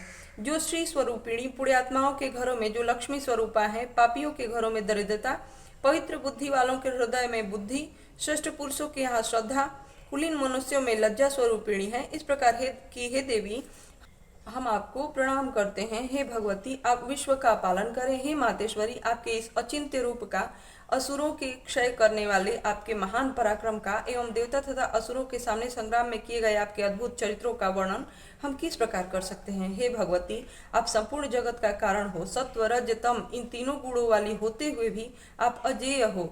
दोषों के कारण हम लोग आपको जान नहीं सकते। हम तो क्या विष्णु शिव आदि भी आपका पार नहीं पा सकते। आप सबकी आश्रय हो एवं आप आद्या अव्याकृता परा प्रकृति हो। हे देवी जी सभी यज्ञों में जिसके उच्चारण करने से सभी देवता तृप्त होते हैं, वह स्वाहा पितरों को तृप्त करने वाली स्वधा आप हो। मोक्ष का कारण अचिंत्य महाव्रत स्वरूप हो और संपूर्ण दोषों से रहित सभी इंद्रियों को वश में करने वाले, तत्व को ही साथ जानने वाले मोक्षार्थी मुनिजन जिसका अभ्यास करते हैं, वह भगवती पराविद्या आप हो। आप शब्द स्वरूपा हो। परम पवित्र ऋग्वेद, यजुर्वेद एवं मनोहर उद्गीत के पदों के पाठ से युक्त सामवेद का आप आधार हो। वेद त्रयी देवी हो। छह ऐश्वर्यों से संपन्न आप भगवती हो। सभी शास्त्रों के सार का ज्ञान करने वाली हे देवी आप मेधा हो। दुर्गम संसार रूप सागर से पार उतारने वाली नौका, कैटभ के शत्रु विष्णु के वक्षस्थल में निवास करने वाली आप लक्ष्मी स्वरूपा हो एवं चंद्रमा को मस्तक पर धारण करने वाले भगवान शंकर से सम्मानित आप ही गौरी हो। यद्यपि आपका मुख स्वर्ण से भी उत्तम कांति से सुंदर तथा परिपूर्ण चंद्रमा के बिंब का अनुकरण करने वाली निर्मल मंद मुस्कान से शोभित है, तथापि इस प्रकार के चंद्रमुख को देखकर क्रोध से परिपूर्ण महिषासुर ने झट ही उस पर प्रहार किया। यह एक अद्भुत बात है। उसने भी अतीव अद्भुत एवं विचित्र बात यह है कि जब वही मुख क्रोध से युक्त हो उदय होते हुए चंद्रमा की भांति लाल लाल था, तनी हुई भौहें अति विकराल थी। ऐसा देख महिषासुर ने अपने प्राण तुरंत ही नहीं छोड़ दिए। भला कौन होगा जो क्रोधी यमराज को देखकर भी जीवित रह सके। हे देवी आप प्रसन्न हो। आपकी प्रसन्नता से जग का अभ्युदय होता है और क्रोध में भर जाने से आप तत्काल ही कितने कुलों का नाश कर डालती हैं। सर्वदा उन्नति दाता देवी जी आप जिन पर प्रसन्न होती हैं वे ही देशों में सम्मानित होकर धन तथा यश पाते हैं और उनका धर्म भी शिथिल नहीं होता है। आपकी कृपा द्वारा ही पुण्यात्मा पुरुष धर्म संबंधी कार्य प्रतिदिन किया करते हैं। आपकी कृपा से स्वर्ग लाभ होता है। इसी कारण आपसे बढ़कर कौन है। सबके लिए उपकार करने वाली हो। आप सर्वदा दयामयी हो। ये राक्षसों के वध करने से जगत सुखी हो। ये राक्षस कभी नरक के लिए चिरकाल तक भले ही पाप करते रहे हों। संग्राम में इनका वध आपने इसलिए किया कि मुझसे मारे हुए यह स्वर्ग में चले जाएं।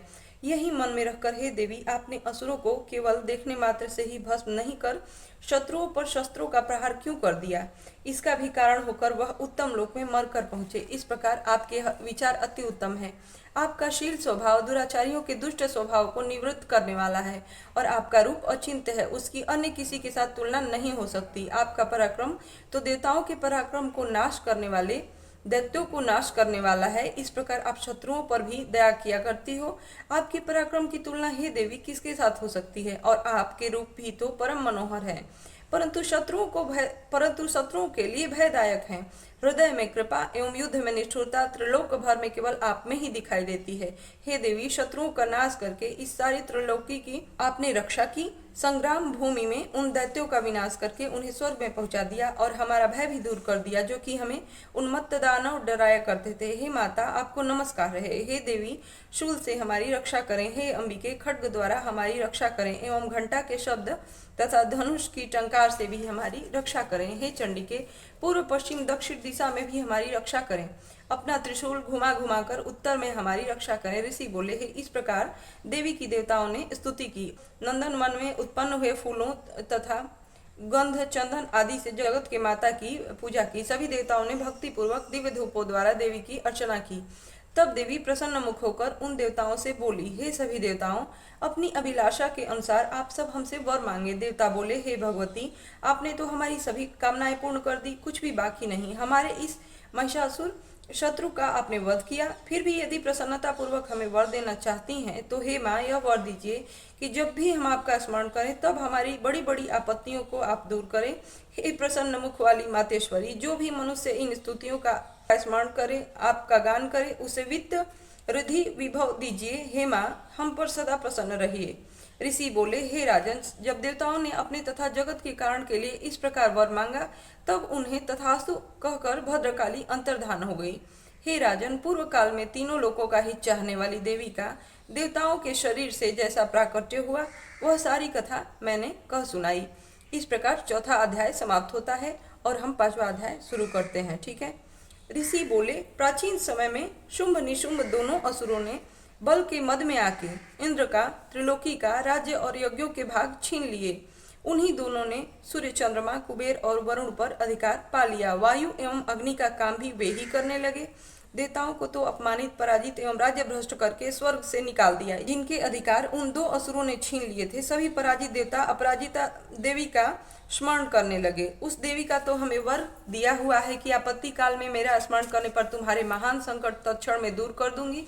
यही वर विचार कर पर्वत राज्य हिमालय पर सभी देवता पहुंचे। वहां भगवती की स्तुति करने लगे। देवता बोले, देवी एवं महादेवी को नमस्कार हो, शिवा को सदा नमस्कार हो, प्रकृति भद्रा को नमस्कार हो। हम सभी नए उस भगवती को प्रणाम करते हैं। रौद्र रूपा को नमस्कार, नित्य स्वरूप गौरी धात्री को नमो नमः, ज्योत्सना रूपिणी चंद्र स्वरूपा सुखमयी को निरंतर नमो नमः। प्रणाम करने वालों की उन्नति करने वाली सीधी स्वरूपा को नमस्कार हो। दैत्यों की लक्ष्मी, राजलक्ष्मी, शंकर पत्नी माता जी को नमो नमः। दुर्गा, संकट से पार करने वाली दुर्गा पारा, सार रूप सारा, सर्वकारिणी ख्याति कृष्णा, धूम्रा देवी को निरंतर नमस्कार हो। अत्यंत सुंदर एवं अत्यंत भयंकर रूप उस देवी को बार बार प्रणाम हो। जगत की प्रतिष्ठा रूपा कृति देवी को नमो नमः। जो देवी सभी प्राणियों में चेतना भरती हैं उन्हें नमस्कार, उन्हें नमस्कार, उन्हें बार बार नमस्कार हो। जो देवी सभी प्राणियों में निद्रा रूप में कही गई हैं उसे नमस्कार, उसे बार बार नमस्कार हो। जो देवी सभी जंतुओं में क्षुधा और छाया तथा तृष्णा रूप में स्थित हैं उसे बार बार नमस्कार है। जो देवी सभी प्राणियों में क्षमा, शक्ति तथा तृष्णा रूप से स्थित हैं उन्हें नमस्कार, उन्हें नमस्कार, उन्हें बार बार नमस्कार हो। जो देवी सब प्राणियों में लज्जा, शांति और श्रद्धा रूप में स्थित हैं उन्हें नमस्कार, उन्हें नमस्कार, उन्हें बार बार नमस्कार हो। जो देवी सभी प्राणियों में कांति रूप में स्थित हैं उन्हें नमस्कार, उन्हें बार बार नमस्कार हो। जो देवी सभी प्राणियों में भ्रांति, कांति और लक्ष्मी रूप में स्थित हैं उन्हें नमस्कार, उन्हें नमस्कार, उन्हें बार बार नमस्कार हो। जो देवी इस सारे जगत में व्यापक होकर चैतन्य रूप में स्थित हैं उन्हें नमस्कार, उन्हें नमस्कार, उन्हें बार बार नमस्कार हो। प्राचीन काल में अपने मनोरथ की सिद्धि के लिए देवताओं ने जिन देवी की स्तुति की, इस प्रकार कई दिनों तक सुरपति इंद्र जिनकी सेवा करता रहा हो, वह मंगल स्वरूपा परमेश्वरी हमारा मंगल एवं कल्याण करें और हमारी आपत्तियां दूर करें। दैत्यों से दुखी हम संपूर्ण देवता जिस भगवती ईश्वरी को नमस्कार कर रहे हैं और जो भगवती नम्रता के स्वरूप मनुष्यों द्वारा स्मरण की जाने पर उनकी सभी विपत्तियों का नाश कर देती हैं, वह हमारी भी सभी विपत्तियां दूर करें। ऋषि बोले, हे राजन, देवता लोग जब इस प्रकार भगवती की स्तुति कर रहे थे उस समय श्री गंगा जी के जल में स्नान करने के लिए श्री पार्वती जी आई। उस समय सुंदर भौहों वाली पार्वती जी ने देवताओं से कहा कि आप लोग किसकी स्तुति कर रहे हैं। तब उनके शरीर कोश से प्रकट होकर शिवा बोली, देवताओं, शुभ दैत्य से सताए जाने एवं संग्राम में निशुंभ से पराजित हुए मिलकर मेरी स्तुति कर रहे हैं। श्री पार्वती जी के शरीर कोश से तभी अम्बिका जी का प्राकट्य हुआ। इसी कारण सारे संसार में वह कौशिकी नाम से प्रसिद्ध है। इस प्रकार जब कौशिकी प्रकट हुई तब श्री पार्वती जी काली के रूप में हो गई। हिमाचल में रहने कारण उनका कालिका नाम विख्यात हुआ। उसके बाद शुंभ निशुंभ के नौकर चंड तथा मुंड ने वहां आकर उस अंबिका देवी को देखकर, जो उस समय परम सुंदर थी, उन दोनों ने शुंभ दैत्य को जाके कहा कि हिमालय को अपनी कांति से प्रकाशित करती हुई परम सुंदर स्त्री वहां बैठी हुई है। वैसा उत्तम परम सुंदर रूप किसी ने भी नहीं देखा होगा। हे असुरराज, वह देवी कौन होगी, इस बात का आप पता लगाइए और उन्हें ग्रहण करें। वह स्त्री क्या है, रत्न ही है। उसके तो सभी अंग बड़े मनोहर हैं, अपनी दिव्य कांति से दिशाओं को प्रकाशित कर रही है। हे दैत्य, वह बैठी हुई है, आप उसे देख सकते हैं। हे प्रभु, आप जैसे भी हो, आप उसे ग्रहण करें। ऋषि बोले। तब चंड मुंड के वचन सुनकर शुंभ ने कहा, असुर सुग्रीव को दूत बनाकर देवी के पास भेजा और कहा कि तुम मेरी ओर से उनमें इस प्रकार से कहना कि वह प्रसन्न होकर अत्यंत शीघ्र यहाँ आ जाए। यह सुनकर दैत्य पर्वत के उस प्रदेश पर पहुंचा जो कि अत्यंत सुंदर था। वहां देवी खड़ी थी। वहां जाकर उसने देवी से बहुत मधुर वाणी में कोमल वचन कहे। दूत बोला, हे देवी, दैत्यों का स्वामी शुंभ तीनों लोकों में परमेश्वर है। मैं उनका दूत हूँ, आपके पास आया हूँ। मैं सभी देव जातियों में कोई भी ऐसा देवता नहीं जो उनकी आज्ञा न मानता हो। उसने सभी देवताओं को परास्त कर दिया है। अब आपके लिए उसका जो संदेश है वह मुझसे सुनिए। उसने कहा, सारा त्रिलोक मेरा हो चुका है, सभी देवता मेरे अधीन हैं, सभी यज्ञ भाग पृथक करके मैं ही पा रहा हूँ। त्रिलोक भर में उत्तम सभी रत्न मेरे अधीन हो चुके हैं। उसी प्रकार इंद्र के वहां श्रेष्ठ ऐरावत हाथी को मैंने छीन लिया है। देवताओं ने क्षीर समुद्र से उत्पन्न उच्चैश्रवा नामक अश्वरथ को प्रणाम करके मुझे भेंट कर दिया है। और भी जितने देव गंधर्व एवं नागों के पास रत्न रूप वस्तुएं थी, वे सभी हे सुंदरी मेरी हो चुकी हैं। हे देवी, अब हम आपको स्त्रियों में एक रत्न मान रहे हैं, इस कारण आपको भी हमारे पास आ जाना चाहिए, क्योंकि हम तो रत्न के भोक्ता हैं। अब आपकी इच्छा है कि मुझे अथवा मेरे पराक्रमी भाता निशुंभ को, इन दोनों में से किसी को वर लें, क्योंकि आप रत्न रूप हैं। मेरे साथ विवाह कर लेने से आपको अतुल ऐश्वर्य प्राप्त होगा। यह अपनी बुद्धि के द्वारा सोच लें, फिर मेरे साथ विवाह कर लें। इस प्रकार देवी से दूत ने कहा। तब वह जगत को धारण करने वाली माँ गंभीर होकर मंद मुस्कान करने लगी। बोली, तुमने जो कुछ कहा वह सत्य है, मिथ्या कुछ भी नहीं। इसमें संदेह नहीं कि शुंभ त्रिलोक का स्वामी है और निशुंभ भी वैसा ही है, किंतु मैंने भी प्रतिज्ञा की है कि उसे किस प्रकार से मिथ्या करूं। प्रतिज्ञा इस प्रकार है, जो मुझे युद्ध में जीत लेगा, मेरा अभिमान तोड़ देगा और संसार में मेरे समान बलधारी होगा, वही मेरा भर्ता हो सकता है। शुंभ आए अथवा महाअसुर निशुंभ आ जाए, मुझे जीत कर मेरा शीघ्रता से पाणी ग्रहण करे। दूत बोला, हे देवी, तुम्हें अभिमान है जो इस प्रकार की बातें मेरे सामने कर रही हो। कहो भला, त्रिलोक में ऐसा कौन सा पुरुष है जो शुंभ निशुंभ का सामना कर सके। सारे देवता तो दूसरे दैत्यों का सामना भी नहीं कर सकते, तू तो स्त्री है, फिर अकेली है। युद्ध भूमि में इंद्रादिक सभी देवता जिन शुंभ आदि दैत्यों के सामने न ठहर सके, भला तू स्त्री होते हुए उनका सामना कैसे कर सकेगी। इस तरह चले चलने से तुम्हारी प्रतिष्ठा होगी, अन्यथा जब वे तुम्हारे केस पकड़कर घसीटते ले जाएंगे तो तुम्हारा गौरव नष्ट हो जाएगा। देवी बोली, हे दूत, इसमें कोई संशय नहीं कि शुंभ बलवान है और निशुंभ भी पराक्रमी है, पर मैं क्या करूं। प्रतिज्ञा करने से पहले मैंने तो ये नहीं सोचा था। अब तो तुम जाकर असुरराज को मेरी बात कह दो, फिर जो समझे वह करे। इस प्रकार 5वां अध्याय समाप्त होता है और अब हम 6ठा अध्याय शुरू करते हैं। ऋषि बोले। देवी के इस प्रकार के वचन सुनकर दूत क्रोध से लाल होकर वहां से चला आया। आते ही दैत्यराज को विस्तार के साथ सभी बातें सुना दी। दूत के वचन सुनते ही दैत्यराज क्रोध से भर गया। दैत्यों के सेनापति धूम्रलोचन से कहा, तुम देर मत करो, अपनी सेना के साथ वहां जाकर उस दुष्टा को केसों से पकड़कर बलपूर्वक घसीटते हुए यहाँ जल्दी ले आओ। उसकी रक्षार्थ यदि कोई दूसरा वहां उपस्थित हो, चाहे वह देवता, यक्ष, गंधर्व कोई भी हो, उसे मार डालो। ऋषि बोले। आज्ञा पाते ही वह धूम्रलोचन दैत्य 60,000 असुरों की सेना लेके चल पड़ा। वहां पहुंचकर उसने हिमालय पर विराजमान देवी को देखा और ऊंची आवाज में कहा, अरे शुंभ निशुंभ के पास चल। यदि अभी प्रसन्नता पूर्वक मेरे स्वामी के पास जाएगी तो तुझे केस से नहीं घसीटूंगा। देवी बोली, इसमें संशय नहीं कि तुम्हें दैत्येश्वर में भेजा है, तुम स्वयं भी बलवान हो, बड़ी भारी सेना लेके आए हो। इस प्रकार की दशा में मुझे बलपूर्वक ले चलोगे तो फिर मैं तुम्हारा क्या कर सकती हूँ। ऋषि बोले। जब इस प्रकार का उसे उत्तर मिला तो धूम्रलोचन असुर देवी की ओर दौड़ा। तब तो देवी अंबिका ने हुंकार के शब्द से उसे भस्म कर दिया। फिर तो असुरों की क्रोध में आई बड़ी सेना तथा अंबिका ने एक दूसरे पर तीक्ष्ण बाण, शक्तियां, फरसे आदि बरसाने आरंभ कर दिए। इधर देवी का वाहन सिंह भी कुपित होकर भयंकर गर्जना करता हुआ, अपने बाल फटकारता हुआ असुरों की सेना पे उछल पड़ा। एवं सिंह ने कुछ असुरों को पंजों की मार से एवं कुछ को अपने जबड़ों से तथा कई एक महाअसुरों को नीचे पटक कर होठ को दाढ़ों से विदीर्ण करके मार डाला। कितने एक दैत्यों को केसरी ने नाखूनों से पेट फाड़ डाला। कितने एक दैत्यों को तल प्रहार करके उनके सिर धड़ से अलग कर डाले। दूसरों की भुजाएं, सिर आदि छिन्न भिन्न कर दिए। कितनों के पेट फाड़ फाड़ कर गले के बाल फटकारते हुए सिंह ने रुधिर पान किया। अत्यंत कुपित हुई देवी के वाहन बलवान सिंह ने क्षण भर में दैत्यों की सेना क्षय कर दी। देवी जी ने उस आसुरी धूम्रलोचन की सेना को मार दिया। देवी जी के वाहन सिंह ने भी सारी सेना का क्षय कर दिया। शुंभ ने जब यह सुना तब उसके क्रोध का पारा बढ़ गया। उसके होठ कांपने लगे। छठ शुंभ ने चंडमुंड दोनों दैत्यों को आज्ञा दी, हे चंडमुंड, तुम दोनों बड़ी भारी सेना लेके वहां पहुंचो, उसे जल्दी से यहाँ लाओ, उसे बालों से खींचकर अथवा बांध कर ले आओ। यदि इस प्रकार लाने में तुम लोगों को संशय हो तो युद्ध करो। सभी प्रकार के अस्त्र शस्त्रों से सारे असुर मिलकर उसे मार डालो। उस दुष्टा के मर जाने एवं सिंह के भी मर जाने पर जिस दशा में अंबिका पड़ी हो उसे बांध कर अपने साथ लेकर शीघ्र लौट आओ। इस तरह छठा अध्याय समाप्त होता है और हम सातवां अध्याय प्रारंभ करते हैं। ऋषि बोले, तब आज्ञा पाते ही चंड मुंड आदि दैत्य आयुधों से सुसज्जित होकर चतुरंगिणी सेना के साथ चल पड़े। वहां पहुंचकर उन्होंने देखा कि हिमालय की ऊंची स्वर्ण की चोटी पर सिंह पर देवी बैठी हुई हैं और मन मन मुस्कुरा रही हैं। इस प्रकार उन्हें देखकर पकड़ने की चेष्टा करने लगे। किसी ने धनुष उठा लिया तो किसी ने तलवार संभाल लिया। कितने एक देवी के पास पहुंच गए। तब अंबिका ने उन शत्रुओं के प्रति क्रोध दिखाया। उस समय क्रोध के कारण उनका मुख लाल हो गया।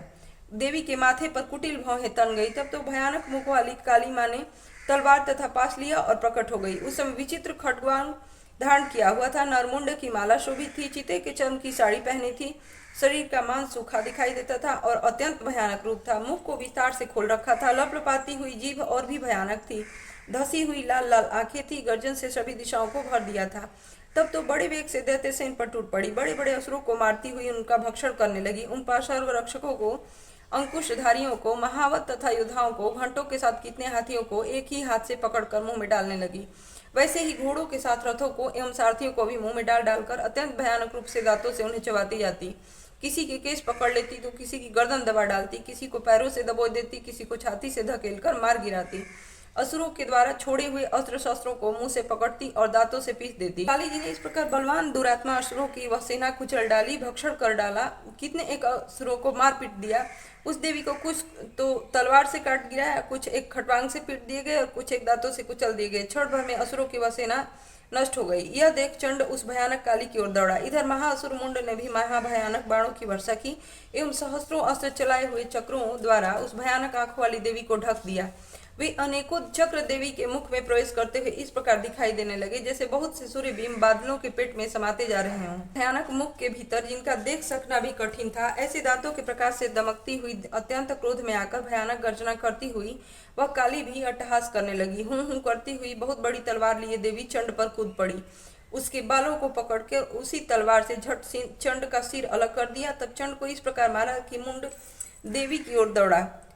कुपिता काली ने तलवार से मारकर पृथ्वी पर मुंड को भी गिरा दिया। तब महाबली मुंड को मरा हुआ देखकर सेना का नाश देकर बची खुची सेना भयभीत होकर भाग गई। अतः काली जी ने चंड मुंड के सिर हाथ में ले लिए। फिर भयानक हंसी करती हुई चंडिका के पास पहुंचकर बोली, मैं यह चंड और मुंड नामक महापशु आपको भेंट चढ़ा दिया, आप स्वयं वध करना। ऋषि बोले, अपने सम्मुख लाए हुए चंड मुंड महाअसुरों को देखकर कल्याणी ने चंडिका काली से ललित वचन बोले, हे देवी काली के, तीनों लोकों में चामुंडा नाम से ही तुम्हारी ख्याति होगी। इस प्रकार सातवां अध्याय समाप्त होता है। आठवां अध्याय प्रारंभ करते हैं। ऋषि बोले, चंड तथा मुंड दोनों दैत्यों के मारे जाने एवं बहुत सी सेना के भी क्षय हो जाने पर असुरराज महाप्रतापी शुंभ के चित्त में भारी क्रोध पैदा हो गया। उसने सभी दैत्यों की सेना को युद्ध के लिए आज्ञा दी। उसने कहा, आज उदायुध नामक 86 सेनापति सारी सेना को लेकर चले। कम्बू नामक 84 सेनापति अपनी सेना के साथ युद्ध के लिए निकले।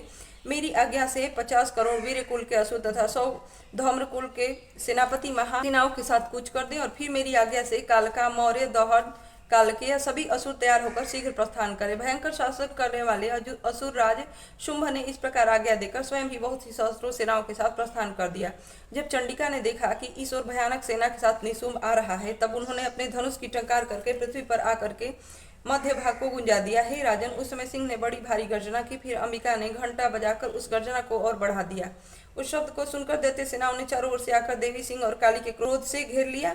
इस अवसर के मध्य में हे राजन, दैत्यों के लिए, देवताओं की वृद्धि के लिए अत्यंत बल एवं पराक्रम से प्रसन्न होकर ब्रह्मा, विष्णु, शिव, कार्तिक, स्वामी इंद्र आदि देवताओं की शक्तियां उन्हीं के शरीर से निकलकर उन्हीं रूपों में चंडिका के पास आई।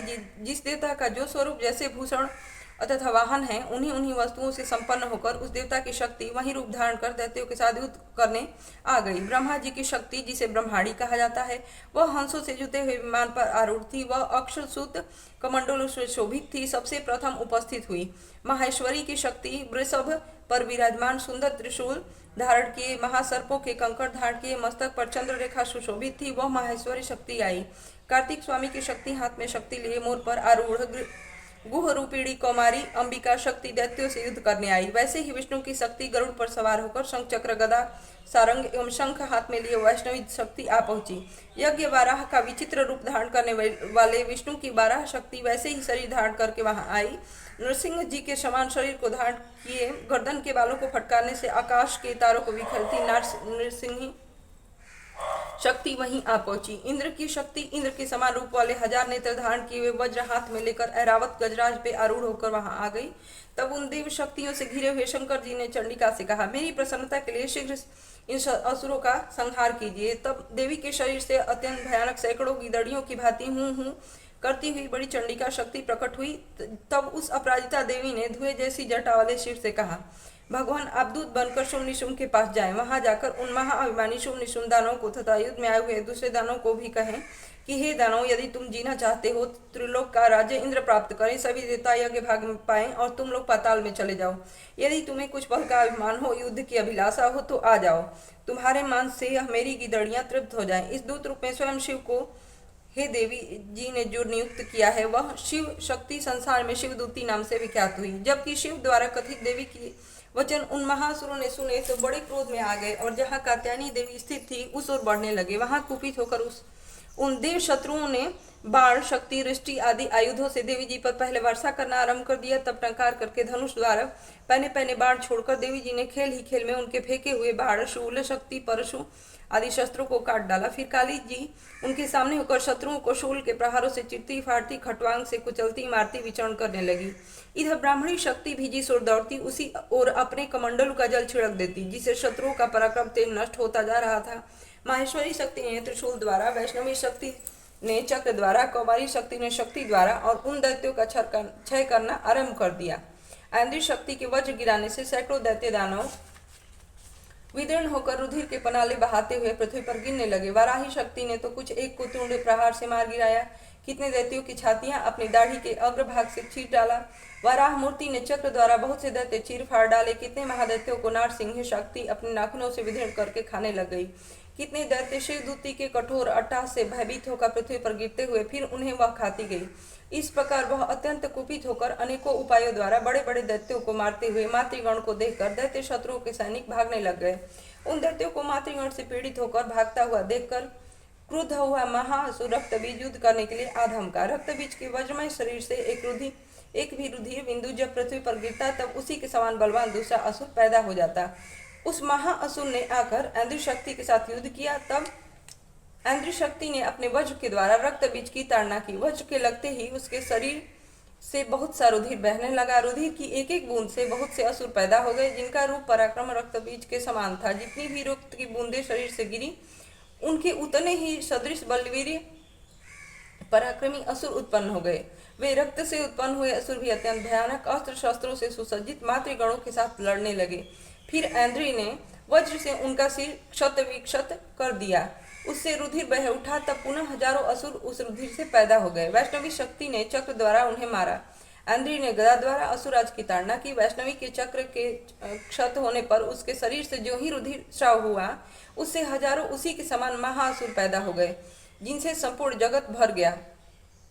उन्हें कौमारी ने शक्ति से मारा, वाराही ने तलवार से, माहेश्वरी ने महाअसुर रक्तबीज को त्रिशूल से हनन किया। उस दैत्य ने भी गदा द्वारा सभी मातृगणों को पृथक पृथक मारा। उस समय रक्तबीज बड़े क्रोध में समाविष्ट था। शक्ति, शूल आदि के आयुधों से कई बार विक्षत होने पर भी उसके शरीर से रक्त प्रवाह के पृथ्वी पर ते ही सैकड़ों असुर उत्पन्न हो गए। तब देवता लोग बहुत भयभीत हो गए। देवताओं को डरा देखकर शीघ्र ही चंडिका ने काली से कहा, चामुंडे, अपना मुख तुम और भी विस्तार से फैला दो।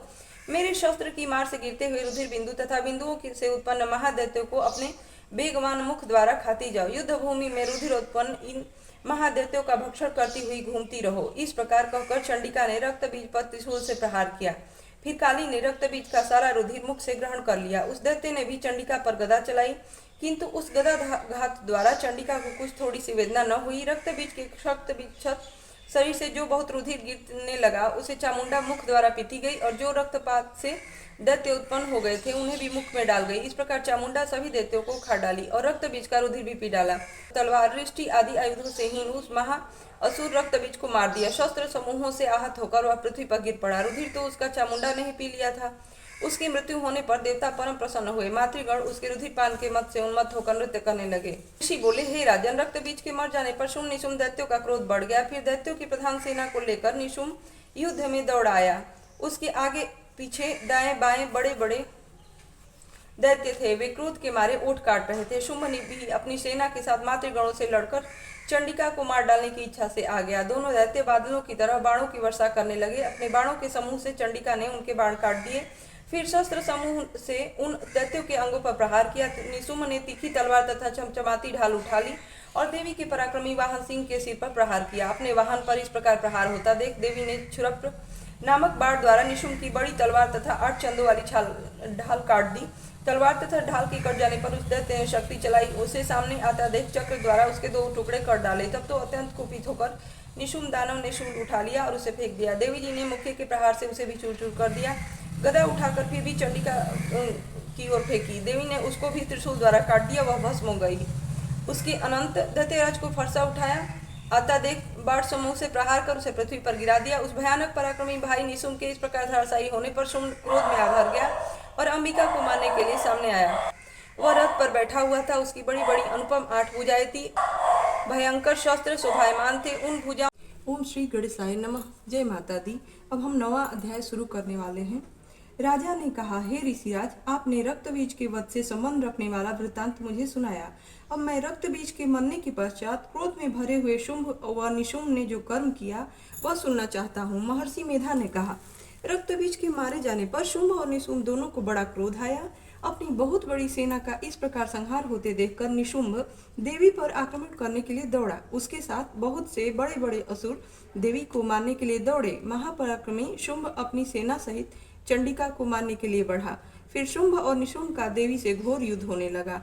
वे दोनों असुर इस प्रकार देवी पर बाण फेंकने लगे जैसे मेघों से बाणों की वर्षा हो रही हो। उन दोनों के चलाए हुए बाणों को देवी ने अपने बाणों से काट डाला और अपने शस्त्रों की वर्षा से उन दोनों दैत्यों को चोट पहुंचाया। निशुंभ ने तीक्ष्ण तलवार और चमकती हुई ढाल लेकर देवी के सिंह पर आक्रमण किया।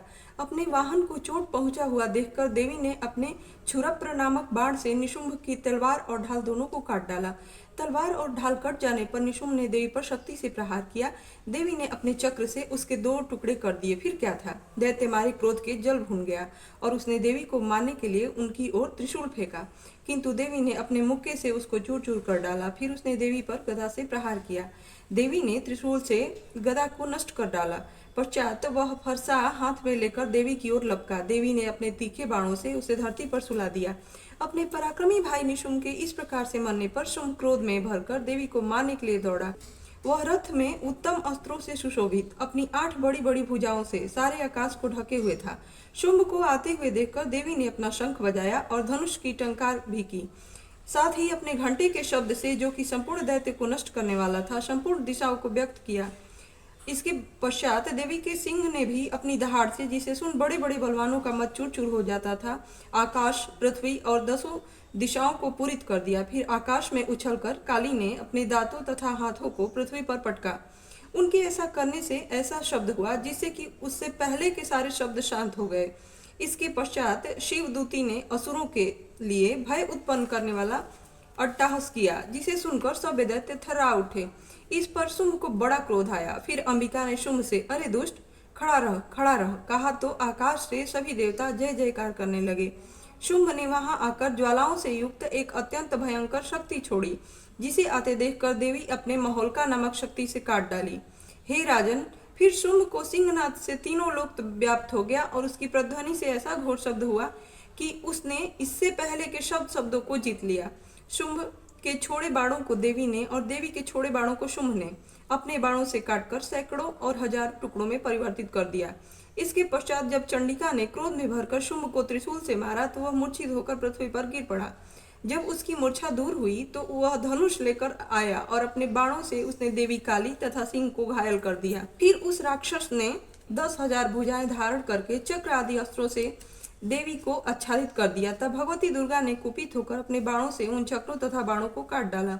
यह देखकर निशुंभ हाथ में गदा लेकर चंडिका को मारने के लिए दौड़ा। उसके आते ही देवी ने तीक्ष्ण धार वाले खड्ग से उसकी गदा को काट डाला। उसने फिर त्रिशूल हाथ में ले लिया। देवताओं को दुखी करने वाले निशुंभ को त्रिशूल हाथ में लिए हुए आता देखकर चंडिका ने अपने शूल से उसकी छाती पर प्रहार किया और उसकी छाती को चीर डाला। शूल से विदीर्ण हो जाने पर उसकी छाती में से एक उस जैसा ही महापराक्रमी दैत्य ठहर जा कहता हुआ निकला।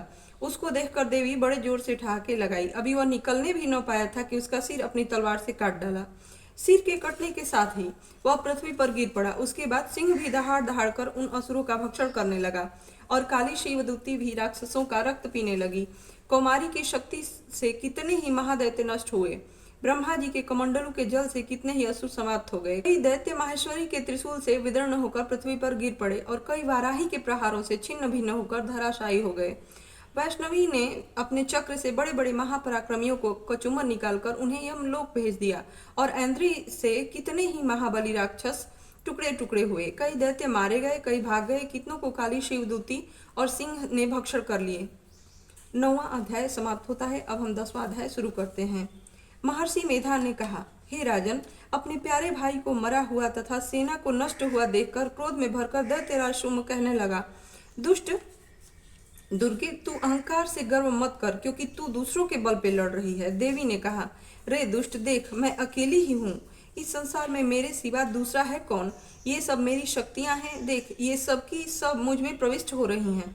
इसके बाद ब्रह्माणी आदि सब देवियां उस देवी के शरीर में लीन हो गई और देवी अकेली रह गई। तब देवी ने कहा, मैं अपनी ऐश्वर्य शक्ति से अनेक रूपों में यहाँ उपस्थित हुई थी। उन सब रूपों को मैंने समेट लिया है। अब अकेली ही यहाँ खड़ी हूँ, तुम भी यहीं ठहरो। महर्षि मेधा ने कहा। तब देवताओं तथा राक्षसों के देखते देखते देवी तथा शुंभ में भयंकर युद्ध होने लगा। अंबिका देवी ने सैकड़ों अस्त्र शस्त्र छोड़े। उधर दैत्यराज ने भी भयंकर अस्त्रों का प्रहार आरंभ कर दिया। देवी के छोड़े हुए सैकड़ों अस्त्रों को दैत्य ने अपने अस्त्रों द्वारा काट डाला। इसी प्रकार शुंभ ने जो अस्त्र छोड़े उनको देवी ने अपने भयंकर हुंकार के द्वारा ही काट डाला। दैत्य ने जब सैकड़ों बाणों के प्रहार से देवी को ढक दिया, तब क्रोध में भरकर देवी ने भी अपने बाणों से उसके धनुष को काट डाला। धनुष के कट जाने पर दैत्येंद्र ने शक्ति चलाई, लेकिन देवी ने उसे भी काट डाला। फिर दैत्येंद्र चमकती हुई ढाल लेकर देवी की ओर दौड़ा, किंतु जब वह देवी के समीप पहुंचा तो देवी ने अपने तीक्ष्ण बाणों से उसकी चमकने वाली ढाल को भी काट डाला। फिर दैत्येंद्र का घोड़ा मर गया था, रथ टूट गया, सारथी मारा गया। तब वह भयंकर मुद्गर लेकर देवी पर आक्रमण करने के लिए चला, किंतु देवी ने अपने तीक्ष्ण बाणों से उसके मुद्गर को भी काट दिया। इस पर दैत्य ने क्रोध में भरकर देवी की छाती में बड़े जोर से एक मुक्का मारा। दैत्य ने जब देवी को मुक्का मारा, तब देवी ने भी उसकी छाती में जोर से एक थप्पड़ मारा। थप्पड़ खाकर पहले तो दैत्य पृथ्वी पर गिर पड़ा, किंतु तुरंत ही वह उठ खड़ा हुआ। फिर वह देवी को पकड़कर आकाश की ओर उछला। वहां जाकर दोनों में युद्ध होने लगा। वह युद्ध ऋषियों और देवताओं को आश्चर्य में डालने वाला था। देवी आकाश में दैत्य के साथ बहुत देर तक युद्ध करती रही। फिर देवी ने उसे आकाश में घुमाकर पृथ्वी पर पटक दिया। दुष्टात्मा दैत्य पुनः उठकर देवी को मारने के लिए दौड़ा। तब उसको अपनी ओर आता हुआ देखकर देवी ने उसकी छाती विदीर्ण करके उसको पृथ्वी पे पटक दिया। देवी के त्रिशूल से घायल होने पर उस दैत्य के प्राण पखेरु उड़ गए। उसके मरने पर समुद्र, द्वीप, पर्वत और पृथ्वी सब कांपने लग गए। उसके बाद उस दुष्टात्मा के मरने से संपूर्ण जगत प्रसन्न व स्वस्थ हो गया तथा आकाश निर्मल हो गया। पहले जो उत्पात सूचक मेघ और उल्कापात होते थे वे सब शांत हो गए। उसके मारे जाने पर नदियां अपने ठीक मार्ग से बहने लगी। संपूर्ण देवताओं का हृदय हर्ष से भर गया और गंधर्व स्त्रियां सुंदर गान करने लगी। गंधर्व बाजे बजाने लगे और अप्सराएं नाचने लगी। पवित्र वायु बहने लगी। सूर्य की कांति स्वच्छ हो गई। यज्ञशालाओं की बुझी हुई अग्नि अपने आप प्रज्वलित हो उठी तथा चारों दिशाओं में शांति फैल गई। इस तरह 10वां अध्याय समाप्त होता है। अब हम 11वां अध्याय शुरू करते हैं। महर्षि मेधा कहते हैं, दैत्य के मारे जाने पर इंद्र आदि देवता अग्नि को आगे करके कात्यायनी देवी की स्तुति करने लगे। उस समय अभीष्ट की प्राप्ति के कारण उनके मुख खिले हुए थे। देवताओं ने कहा, हे शरणागतों को दुख दूर करने वाली माता, तुम प्रसन्न हो। हे संपूर्ण जगत की माता, तुम प्रसन्न हो। हे विश्वेश्वरी, तुम संपूर्ण जगत की आधार रूपा हो। क्योंकि तुम पृथ्वी में भी स्थित हो और अत्यंत पराक्रम वाली देवी हो। तुम विष्णु की शक्ति हो और विश्व की बीज परम माया हो। तुमने ही इस संपूर्ण जगत को मोहित कर रखा है। तुम्हारे प्रसन्न होने पर ही यह पृथ्वी मोक्ष को प्राप्त होती है। हे देवी, संपूर्ण विद्याएं तुम्हारे ही भिन्न भिन्न रूप हैं। इस जगत में जितनी स्त्रियां हैं वे सब तुम्हारी ही मूर्तियां हैं। एकमात्र तुमने ही इस जगत को व्याप्त कर रखा है। हे माँ, तुम्हारी स्तुति किस प्रकार हो सकती है, क्योंकि तुम परम बुद्धि रूपा हो और संपूर्ण प्राणी रूप स्वर्ग और मुक्ति देने वाली हो। अतः इसी रूप में तुम्हारी स्तुति की गई है। तुम्हारी स्तुति के लिए इससे बढ़कर और क्या युक्तियां हो सकती हैं। संपूर्ण जनों के हृदय में बुद्धि रूप होकर निवास करने वाली, स्वर्ग तथा मोक्ष प्रदान करने वाली हे नारायणी देवी, आपको नमस्कार है। कला, काष्ठा आदि रूपों से अवस्थाओं को परिवर्तन की ओर ले जाने वाली तथा प्राणियों का अंत करने वाली नारायणी, तुमको नमस्कार है। हे नारायणी, संपूर्ण मंगलों के मंगल रूप वाली, हे शिवे, हे संपूर्ण प्रयोजनों को सिद्ध करने वाली, हे शरणागत वत्सला, 3 नेत्रों वाली गौरी, तुमको नमस्कार है। सृष्टि, स्थिति तथा संहार की शक्ति भूते सनातनी देवी, यही आधार तथा सर्व सुखमयी नारायणी, तुमको नमस्कार है। हे शरण में आए हुए शरणागतों, दीन दुखियों की रक्षा में तत्पर, संपूर्ण पीड़ाओं को हरने वाली नारायणी, तुमको नमस्कार है। हे नारायणी, तुम ब्रह्माणी का रूप धारण करके हंसों से जुते हुए विमान पर बैठती हो तथा कुश से अभिमंत्रित जल छिड़कती रहती हो, तुम्हें नमस्कार है। माहेश्वरी रूप से त्रिशूल, चंद्रमा और सर्पों को धारण करने वाली हे महावृषभ वाहिनी नारायणी, तुम्हें नमस्कार है। मोरों तथा मुर्गों से घिरी रहने वाली, महाशक्ति को धारण करने वाली हे कौमारी रूप धारणी निष्पाप नारायणी, तुम्हें नमस्कार है। हे शंख चक्र गदा और सारंग धनुष रूप आयुधों को धारण करने वाली वैष्णवी शक्ति स्वरूपा नारायणी, तुम हम पर प्रसन्न हो, तुम्हें नमस्कार है। हे दांतों पर पृथ्वी को धारण करने वाली वराह रूपिणी कल्याणमयी नारायणी, तुम्हें नमस्कार है। हे उग्र नृसिंह रूप से दैत्यों को मारने वाली, त्रिभुवन की रक्षा में संलग्न रहने वाली नारायणी, तुम्हें नमस्कार है। हे मस्तक पर किरीट और हाथ में महावज्र धारण करने वाली, सहस्र नेत्रों के कारण उज्ज्वल, वृत्रासुर के प्राण हरने वाली ऐन्द्रिय शक्ति, हे नारायणी, तुम्हें नमस्कार है। हे शिवदूती, स्वरूप से दैत्यों के महामद को नष्ट करने वाली, हे घोर रूप वाली, हे महाशब्द वाली, हे नारायणी, तुम्हें नमस्कार है। दाढ़ों के कारण विकराल रूप वाली, मुंडमाला से विभूषित मुंड मर्दिनी चामुंडा रूपा नारायणी, तुम्हें नमस्कार है। हे लक्ष्मी, लज्जा, महाविद्या, श्रद्धा, पुष्टि, स्वधा, महारात्रि तथा महाविद्या रूपा नारायणी, तुमको नमस्कार है। हे महामेधा, सरस्वती, सर्वोत्कृष्ट ऐश्वर्य रूपिणी पार्वती, महाकाली, नियंता तथा ईश्वर रूपिणी नारायणी, तुम्हें नमस्कार है। हे सर्वस्वरूपे, सर्वशरी, सर्वशक्ति युक्त देवी, हे हमारी भय से रक्षा करो माँ, तुम्हें नमस्कार है। हे कात्यायनी, 3 नेत्रों से भूषित यह 1300 में मुख सब तरह के डरों से हमारी रक्षा करे, तुम्हें नमस्कार है। हे भद्रकाली, ज्वालाओं के समान भयंकर, अति उग्र एवं संपूर्ण असुरों को नष्ट करने वाला तुम्हारा त्रिशूल हमें भय से बचावे, तुमको नमस्कार है। हे देवी, जो अपने शब्द से इस जगत को पूरित करके दैत्यों के तेज को नष्ट करता है, वह आपका घंटा हमारी रक्षा करे, जैसे कि माता अपने पुत्रों की रक्षा करती है। हे चंडिके, असुरों के रक्त और चर्बी से चर्चित जो आपकी तलवार है वह हमारा मंगल करे, हम तुमको नमस्कार करते हैं। हे देवी, तुम जब प्रसन्न होती हो तो संपूर्ण रोगों को नष्ट कर देती हो और जब रुष्ट हो जाती हो तो संपूर्ण वांछित कामनाओं को नष्ट कर देती हो।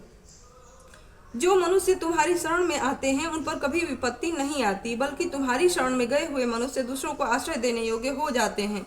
अनेक रूपों से बहुत प्रकार की मूर्तियों को धारण करके इन धर्म 2 ही असुरों का तुमने संहार किया है। वह हे माँ, तुम्हारे सिवा और कौन कर सकता था। 14 विद्याएं, 6 शास्त्र और 4 वेद तुम्हारे ही प्रकाश से प्रकाशित हैं। उनमें तुम्हारा ही वर्णन है। जहाँ राक्षस विषैले सर्प शत्रुगण है, वहाँ और समुद्र के बीच में भी तुम साथ रहकर इस विश्व की रक्षा करती हो। हे माँ, तुम विश्व की पालन करने वाली विश्व रूपा हो, इसलिए संपूर्ण विश्व को धारण करती हो। इसलिए ब्रह्मा विष्णु महेश की भी वंदनीय हो। जो भक्ति पूर्वक तुमको नमस्कार करते हैं वे विश्व को आश्रय देने वाले बन जाते हैं। हे देवी, तुम प्रसन्न हो और असुरों को मारकर जिस प्रकार हमारी रक्षा की है, ऐसे ही हमारे शत्रुओं से सदा हमारी रक्षा करती रहें। संपूर्ण जगत के पाप को नष्ट कर दें और उनके फलस्वरूप होने वाली महामारी आदि बड़े बड़े उपद्रवों को शीघ्र ही दूर कर दें। विश्व की पीड़ा को हरने वाली देवी, शरण में पड़े हुए पर प्रसन्न होएं। त्रिलोक निवासियों की पूजनीय परमेश्वरी, हम लोगों को वरदान दें। देवी ने कहा, हे देवताओं, मैं आपको वर देने के लिए तैयार हूँ। आपकी जैसी इच्छा हो वैसा वर मांगे, मैं आपको दूंगी। देवताओं ने कहा, हे सर्वेश्वरी, पृथ्वी के निवासियों की समस्त पीड़ा को तुम इसी प्रकार हरती रहो और हमारे शत्रुओं को इस प्रकार नष्ट करती रहो। देवी ने कहा, वैवस्वत मनवंतर के 28वें युग में 2 और महाअसुर शुंभ और निशुंभ उत्पन्न होंगे। उस समय मैं नंद गोप के घर से यशोदा के गर्भ में उत्पन्न होकर विंध्याचल पर्वत पर शुंभ और निशुंभ का संहार करूंगी। फिर अत्यंत भयंकर रूप से पृथ्वी पर अवतीर्ण होकर मैं वह प्रचिति नामक दानवों का नाश करूंगी। उन भयंकर महासुरों का भक्षण करते समय मेरे दांत अनार के पुष्प के समान लाल होंगे। इसके बाद स्वर्ग में देवता और पृथ्वी पर मनुष्य मेरी स्तुति करते हुए मुझे रक्तदंतिका बोलेंगे। फिर जब 100 वर्षों तक वर्षा न होगी तो मैं ऋषियों की स्तुति करने पर अयोनिजा नाम से प्रकट होंगी और अपने 100 नेत्रों से ऋषियों की ओर देखूंगी। अतः मनुष्य शताक्षी नाम से मेरा कीर्तन करेंगे। उसी समय अपने शरीर से उत्पन्न हुए प्राणों की रक्षा करने वाले शाकों तथा सब प्राणियों का पालन करूंगी और तब इस पृथ्वी पर शाकंभरी के नाम से विख्यात होंगी। इसी अवतार में मैं दुर्गम नामक महाअसुर का वध करूंगी और इसे मैं दुर्गा देवी के नाम से प्रसिद्ध होंगी। इसके पश्चात जब मैं भयानक रूप धारण करके हिमालय निवासी ऋषियों महर्षियों की रक्षा करूंगी तब भीमा देवी के नाम से मेरी ख्याति होगी। जब फिर अरुण नामक असुर तीनों लोगों को पीड़ित करेगा तब मैं असंख्य भ्रमरों का रूप धारण करके उस महादैत्य का वध करूंगी। तब स्वर्ग में देवता और मर्त्य लोक में मनुष्य मेरी स्तुति करते हुए मुझे भ्रामरी नाम से पुकारेंगे। इस प्रकार जब जब पृथ्वी राक्षसों से पीड़ित होगी तब तब मैं अवतरित होकर शत्रुओं का नाश करूंगी। 11वां अध्याय समाप्त होता है और हम 12वां अध्याय शुरू करते हैं। देवी के चरित्रों के पाठ का महात्म्य इसमें गाया गया है। देवी बोली, हे देवताओं, जो पुरुष इन स्तोत्रों द्वारा एकाग्रचित होकर मेरी स्तुति करेगा उसके संपूर्ण कष्टों को निसंदेह हर लूंगी। मधुकैटभ के नाश, महिषासुर के वध और शुंभ तथा निशुंभ के वध की जो मनुष्य कथा कहेंगे मेरे महात्म्य को अष्टमी, चतुर्दशी व नवमी के दिन एकाग्रचित से भक्ति पूर्वक सुनेंगे उनको कभी कोई पाप न होगा। पाप से उत्पन्न हुई विपत्ति भी उनको न सताएगी। उनके घर में दरिद्रता न होगी और न उनको प्रियजनों का विक्षोभ होगा। उनको किसी प्रकार का भय नहीं होगा। इसलिए प्रत्येक मनुष्य को भक्ति पूर्वक मेरे इस कल्याणकारक महात्म्य को सदा पढ़ना और सुनना चाहिए। मेरा यह महात्म्य महामारी से उत्पन्न हुए संपूर्ण उपद्रवों को एवं 3 प्रकार के उत्पातों को शांत कर देता है। जिस घर व मंदिर में या जिस स्थान पर मेरा यह स्त्रोत विधि पूर्वक पढ़ा जाता है उस स्थान का मैं कभी भी त्याग नहीं करती और सदा ही मेरा निवास रहता है। बलिदान, पूजा, होम तथा महोत्सव से मेरा यह चरित्र उच्चारण करना तथा सुनना चाहिए। ऐसा हवन या पूजन मनुष्य चाहे जानकर या बिना जाने करे, मैं उसे तुरंत ग्रहण कर लेती हूँ। शरत काल में प्रत्येक वर्ष जो महापूजा की जाती है उससे मनुष्य भक्ति पूर्वक मेरा यह महात्म्य सुनकर सब विपत्तियों से छूट जाता है और धन, धान्य तथा पुत्र आदि से संपन्न हो जाता है। मेरे इस महात्म्य व कथाओं इत्यादि को सुनकर मनुष्य युद्ध में निर्भय हो जाता है और महात्म्य के श्रवण करने वालों के शत्रु नष्ट हो जाते हैं तथा कल्याण की प्राप्ति होती है और उनका कुल आनंदित हो जाता है। सब कष्ट शांत हो जाते हैं तथा भयंकर स्वप्न दिखाई देना तथा घरेलू दुख इत्यादि सब मिट जाते हैं। बाल ग्रहों से ग्रसित बालकों के लिए यह मेरा महात्म्य परम शांति देने वाला है। मनुष्यों में फूट पड़ने पर यह भली भांति मित्रता करवाने वाला है। मेरा यह महात्म्य मनुष्यों को मेरी जैसी सामर्थ्य की प्राप्ति करने वाला है। पुष्प, अर्घ्य, धूप, गंध, दीपक इत्यादि सामग्रियों द्वारा पूजन करने से, ब्राह्मण को भोजन करा के, हवन करके, प्रतिदिन अभिषेक करके, नाना प्रकार के भोगों को अर्पण करके और प्रत्येक वर्ष दान इत्यादि करके जो मेरी आराधना की जाती है और उससे मैं जैसी प्रसन्न होती हूँ वैसा ही प्रसन्न मैं इस चरित्र के सुनने से हो जाती हूँ। यह महात्म्य श्रवण करने पर पापों को हर लेता है तथा आरोग्य प्रदान करता है। मेरे प्रादुर्भाव का कीर्तन दुष्ट प्राणियों से रक्षा करने वाला है, युद्ध में दुष्ट दैत्यों का संहार करने वाला है। इसकी सुनने से मनुष्य को शत्रुओं का भय नहीं रहता। हे देवताओं, तुमने जो स्तुति की है या ब्रह्मा जी ने मेरी स्तुति की है वह मनुष्यों को कल्याणमयी बुद्धि प्रदान करने वाली है। वन में, सूने मार्ग में अथवा दावानल से घिर जाने पर, वन में चोरों से घिरा हुआ या शत्रुओं द्वारा पकड़ा हुआ, जंगल में सिंहों से, व्याघ्रों से या जंगली हाथियों द्वारा पीछा किया हुआ, राजा के क्रुद्ध हो जाने पर, मारे जाने के भय से, समुद्र में नाव के डगमगाने पर, भयंकर युद्ध में फंस जाने पर, किसी भी प्रकार की पीड़ा से पीड़ित, घोर बाधाओं से दुखी हुआ मनुष्य मेरे इस चरित्र को स्मरण करने से संकट से मुक्त हो जाता है। मेरे प्रभाव से शेर, चोर या शत्रु इत्यादि दूर भाग जाते हैं और पास नहीं आते। महर्षि ने कहा, प्रचंड पराक्रम वाली भगवती देवी चंडिका यूं कहने के पश्चात सब देवताओं के देखते ही देखते अंतर्ध्यान हो गई और संपूर्ण देवता अपने शत्रुओं के मारे जाने पर पहले की तरह यज्ञ भाग का उपभोग करने लगे। उनको अपने अधिकार फिर से प्राप्त हो गए।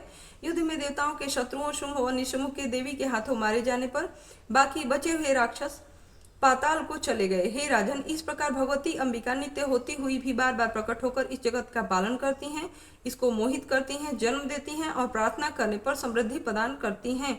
हे राजन, भगवती ही महाप्रलय के समय महामारी का रूप धारण करती हैं और वही संपूर्ण ब्रह्मांड में व्याप्त हैं और वही भगवती समय समय पर महाकाली के तथा महामारी का रूप बनाती हैं और स्वयं अजन्मा होती हुई भी सृष्टि के रूप में प्रकट होती हैं। वे सनातनी देवी प्राणियों का पालन करती हैं और वही मनुष्य के अभ्युदय के समय घर में लक्ष्मी का रूप बनाकर स्थित हो जाती हैं तथा अभाव के समय दरिद्रता बनकर विनाश का कारण बन जाती हैं।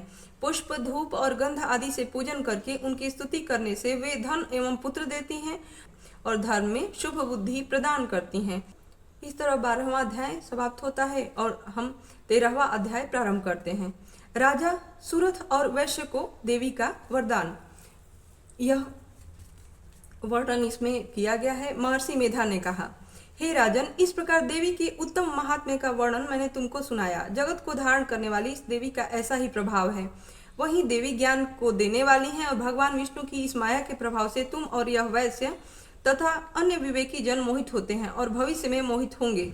हे राजन, तुम इसी परमेश्वरी की शरण में जाओ। यही भगवती आराधना करने पर मनुष्य को भोग, स्वर्ग तथा मोक्ष प्रदान करती हैं। मार्कंडेय जी ने कहा, महर्षि मेधा की यह बात सुनकर राजा सुरथ ने उन उग्र व्रत वाले ऋषि को प्रणाम किया और राज्य के छीन हो जाने के कारण उनके मन में अत्यंत ग्लानि हुई और वह राजा वैश्य की तपस्या के लिए वन को चले गए और नदी के तट पे आसन लगाकर भगवती के दर्शन के लिए तपस्या करने लगे। दोनों ने नदी के तट पर देवी की मूर्ति बनाई और पुष्प, धूप, दीप तथा हवन द्वारा देवी का पूजन करने लगे। पहले उन्होंने आहार को कम कर दिया, फिर बिल्कुल निराहार रहकर भगवती में मन लगाकर एकाग्रता के साथ उनकी आराधना करने लगे। वे दोनों अपने शरीर के रक्त से देवी को बलि देते हुए लगातार 3 वर्ष तक भगवती की आराधना करते रहे। 3 वर्षों के पश्चात जगत का पालन करने वाली चंडिका ने उनको प्रत्यक्ष दर्शन देकर कहा, देवी बोली, हे राजन, अपने कुल को प्रसन्न करने वाले वैश्य, तुम जिस वर की इच्छा रखते हो वह मुझसे मांगो, वह वर मैं तुमको दूंगी, क्योंकि मैं तुम पर अत्यंत प्रसन्न हूँ। मार्कंडेय जी कहते हैं, यह सुन राजा ने अगले जन्म में नष्ट न होने वाला अखंड राज्य और इस जन्म में बलपूर्वक अपने शत्रुओं को नष्ट करने के पश्चात पुनः अपना राज्य प्राप्त करने के लिए भगवती से वरदान मांगा।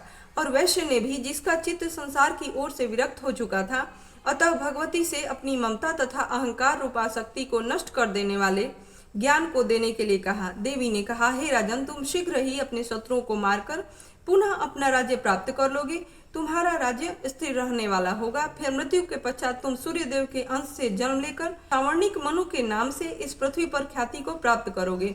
हे वैश्य कुल में श्रेष्ठ, आपने जो मुझसे वर मांगा है वह मैं आपको देती हूँ। आपको मोक्ष देने वाले ज्ञान की प्राप्ति होगी। मार्कंडेय जी कहते हैं, इस प्रकार उन दोनों को मनोवांछित वर प्रदान कर तथा उनसे अपनी स्तुति सुनकर भगवती अंतर्धान हो गई।